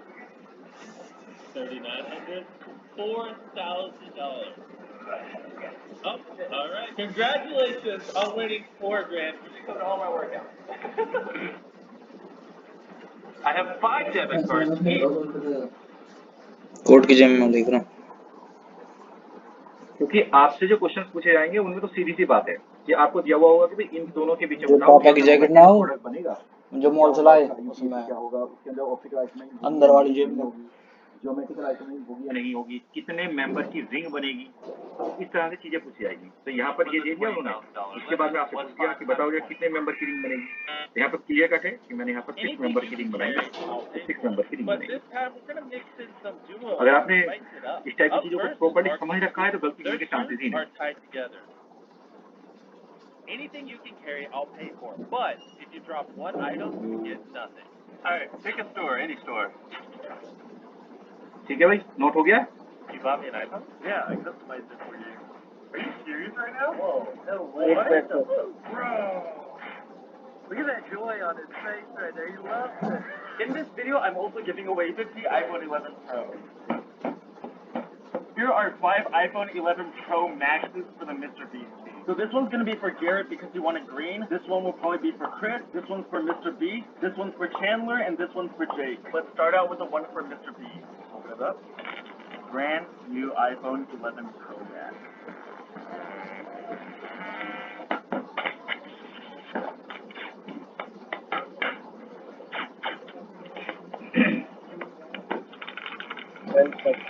Okay, अब देखिए बेटा, मैं आपको कुछ और प्रैक्टिस करवा रहा हूँ एल्डोल कंडेंसेशन के क्वेश्चन की। मान लीजिए आपसे ये कहा जाता है कि हमारे पास में एक तो है बेंजल्डिहाइड, एक मॉलिक्यूल उन्होंने दिया कि हमारे पास में यहाँ पर है बेंजल्डिहाइड, और दूसरा मॉलिक्यूल उन्होंने यहाँ पर दिया आपको CH3CH. Alright, we're done with the one for Mr. B. Does Yes, Jimmy down here? yes. I think it looks really neat. और फिर आपसे पूछा गया कि भाई इसकी अगर हम OH माइनस के साथ में रिएक्शन कराते हैं, इस केस में प्रोडक्ट क्या बनेगा? तो देखिए बेटा, इस केस में जो मैं यहाँ पर बात कर रहा हूँ, एक ऐसा सब्सटेंस मैं ले रहा हूँ यहाँ पर जिसके अंदर अल्फा हाइड्रोजन है। इसमें यहाँ पर अल्फा हाइड्रोजन है, लेकिन इस केस में जिस कार्बन पर कार्बन है उसके पास में अल्फा हाइड्रोजन ही नहीं है। तो यहाँ पर एसिडिक हाइड्रोजन नहीं है और यहाँ पर है। तो जब इसके अंदर अल्फा हाइड्रोजन है और इसके अंदर नहीं है, तो केवल और केवल एक ही पॉसिबिलिटी यहाँ पर होगी, और वो पॉसिबिलिटी मेरे पास में क्या होगी? ये जो यहाँ पर हाइड्रोजन है, तो यहाँ पर एसिडिक हाइड्रोजन है, ये OH माइनस इस एसिडिक हाइड्रोजन को एब्सट्रैक्ट करेगा, क्योंकि यहाँ एसिडिक हाइड्रोजन है ही नहीं, इसलिए यहाँ पर रिएक्शन नहीं है। अब कुछ स्टूडेंट में से ये भी कह सकते हैं कि सर हम तो इसके अंदर कैनिजारो रिएक्शन कराएंगे, लेकिन बेटा मैंने तो आपको पहले ही कहा है कि कैनिजारो रिएक्शन एक मजबूरी की रिएक्शन है। कैनिजारो रिएक्शन केवल तब होती है जब कोई और रिएक्शन संभव ना हो। अगर कोई और रिएक्शन संभव नहीं है तो फिर कैनिजारो होगी, वरना तो और ही रिएक्शन। तो यहाँ पर अल्फा हाइड्रोजन है मेरे पास, इस केस में क्या होगा? यहाँ पर बन जाएगा CH, इसके ऊपर नेगेटिव चार्ज और यहाँ पर CH डबल बॉन्ड, यहाँ पर ये बन जाएगा। अब देखिए बेटा, मेरी एक बात थोड़ी सी ध्यान से समझ लेना। अगर आपने इसको एक्सेस में ले रखा है, देखिए अगर आपने इसको एक्सेस में ले रखा है और ये मेरे पास में कम है, तो OH माइनस पहले इसको हाइड्रोजन स्विच करके और यहाँ पर नेगेटिव चार्ज क्रिएट कर लेगा। लेकिन ये एक्सेस में है, बेंजल्डिहाइड एक्सेस में है, तो इसकी जो रिएक्शन है वो फिर बेंजल्डिहाइड के साथ। क्यों? क्योंकि बेंजल्डिहाइड रिएक्शन मिक्सचर के अंदर एक्सेस में है। इस कंडीशन में रिएक्शन इसके साथ है। अगर ये बेंजल्डिहाइड एक्सेस में ना होता, अगर आप इसको एक्सेस में ना लेते, तो उस केस में क्या था कि ये जो मेरे पास में यहाँ पर नेगेटिव चार्ज क्रिएट होता है, ये नेगेटिव चार्ज इसके दूसरे मॉलिक्यूल पर भी रिएक्शन कर लेता और वहाँ पर वो भी प्रोडक्ट बनना शुरू हो जाता। देखिए इस केस में अगर आपने इसकी रिएक्शन इसके साथ में करानी है तो ये एक्सेस में लेना पड़ेगा। फिर क्या करोगे? ये नेगेटिव चार्ज जाकर के इसके ऊपर अटैक कर देगा यहाँ पर, और ये इलेक्ट्रॉन प्लेट यहाँ पर पड़ जाएगा। जब सोचिए क्या बनेगा यहाँ पर। देखिए मुश्किल बिल्कुल भी नहीं, बिल्कुल लॉजिकल वे में समझा रहा हूँ। कहीं किसी को कोई दिक्कत आए तो तुरंत बताएंगे। देखिए ये नेगेटिव चार्ज इसको गया, तो यहाँ पर चला गया O पर नेगेटिव चार्ज, और इसके साथ साथ यहाँ पर ये CH है, ये CH और O पर नेगेटिव चार्ज। ये वाला कार्बन यहाँ पे जाकर अटैच हो जाता है, तो ये हुआ CH2 और यहाँ पर हो गया CH डबल बॉन्ड, ये बन जाएगा।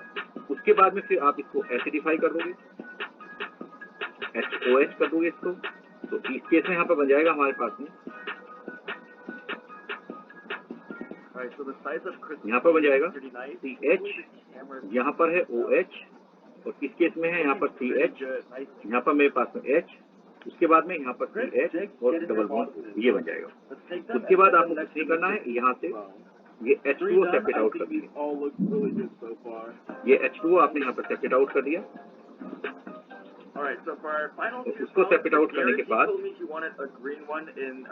आपके पास जो बना वो ये CH डबल बॉन्ड, यहाँ पर CH और यहाँ पर CH। जो इस टाइप का एल्डोल कंडेंसेशन है, जो कि डिफरेंट मॉलिक्यूल्स के बीच में कराया जाता है, अलग अलग मॉलिक्यूल्स के बीच में कराया जाता है, इसको बेटा हम लोग कहते हैं crossed aldol condensation. Crossed aldol condensation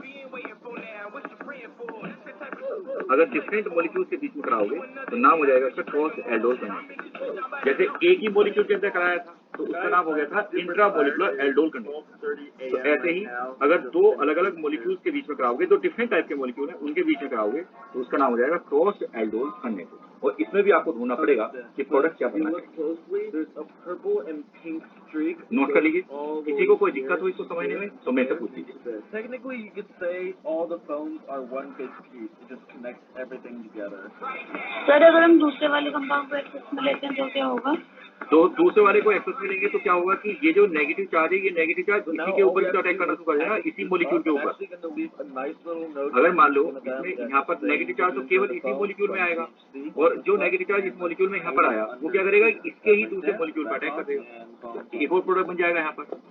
ठीक, तो इस कंडीशन में अगर आप ये चाहते हो कि ये दोनों मॉलिक्यूल आपस में रिएक्शन करें तो आपको ये एक्सेस में लेना चाहिए। अब समझ में आया बेटा मेरा पॉइंट?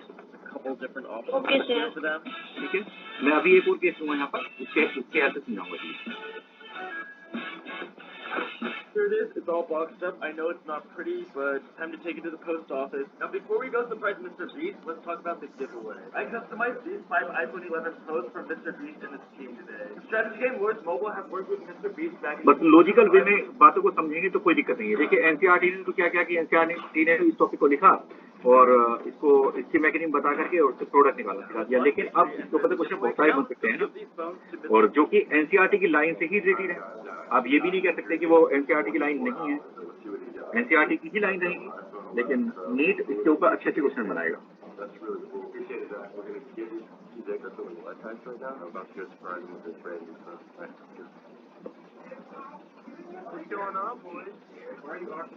ठीक है, नोट हो जाए तो मुझे बता देगा, मैं आगे बढ़ूंगा फिर।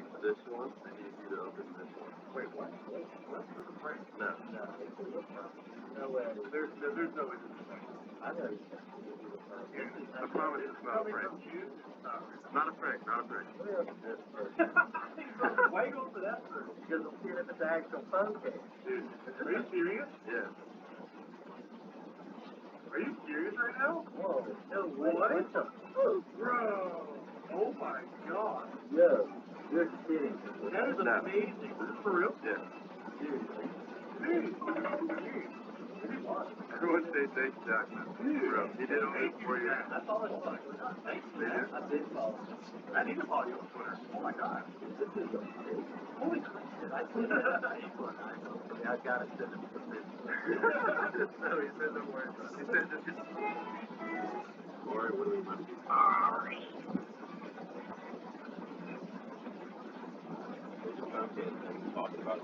Yeah, that phone case that we gave you. हो गया बेटा? Yes, sir. Open it. चलिए देखते हैं। यहाँ पर जो है एक और केस में लेकर के आपको समझाऊंगा चीजें। देखिए क्रॉस्ड एल्डोल कंडेंसेशन की मैं बात कर रहा हूँ, और मैं जो यहाँ पर ले रहा हूँ उसमें है एक तो मेरे पास है CH3CH, अब देखे मैंने आप लोग CH3CHO, और दूसरा मैंने यहाँ पर लिएगा CH3 और यहाँ पर COCH।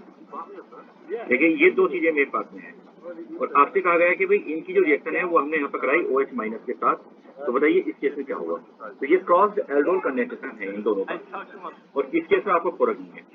देखिए अगर मैं यहाँ पर बात करूँ तो इस केस में टोटल 4 प्रोडक्ट बन सकते हैं, 4 केसेस यहाँ पर पॉसिबल है। कौन कौन से 4 केस पॉसिबल हैं? एक तो मैं इसके ऊपर यहाँ पर नेगेटिव चार्ज क्रिएट करूँ और इसी के साथ में रिएक्शन करूँ। एक केस मेरे पास में क्या है कि इसके ऊपर मैं नेगेटिव चार्ज क्रिएट करूँ और इसकी रिएक्शन फिर इस कार्बन से करा दूँ। उसके बाद में इसके ऊपर मैं नेगेटिव चार्ज क्रिएट करूँ और इसकी रिएक्शन इसी के मॉलिक्यूल के ऊपर करा दूँ। इसके ऊपर मैं नेगेटिव चार्ज क्रिएट करूँ और मैं उसकी रिएक्शन इस कार्बन के साथ करूँ। क्या आप समझ पाए हो बेटा कि इस केस में कैसे बना रहा हूँ मैं? समझ में आया? तो देखिए ऊपर वाले केस में क्या था कि ऊपर वाले केस में थोड़ी सी आसानी हो गई थी। थोड़ी सी आसानी ये हो गई थी कि एक्चुअल में जो ये वाला मॉलिक्यूल था जो बेंजोल्डिहाइड था, इसके पास में कोई भी एसिडिक हाइड्रोजन नहीं था, तो आपने यहाँ पर 2 केसेस कम कर दिए और इसके पास में एसिडिक हाइड्रोजन था, तो रिएक्शन यहीं से ही स्टार्ट होती होते हैं, रिएक्शन स्टार्ट होनी ही नहीं। तो इससे यहाँ पर इसीलिए यहाँ पर केवल 2 ही प्रोडक्ट पॉसिबल थे।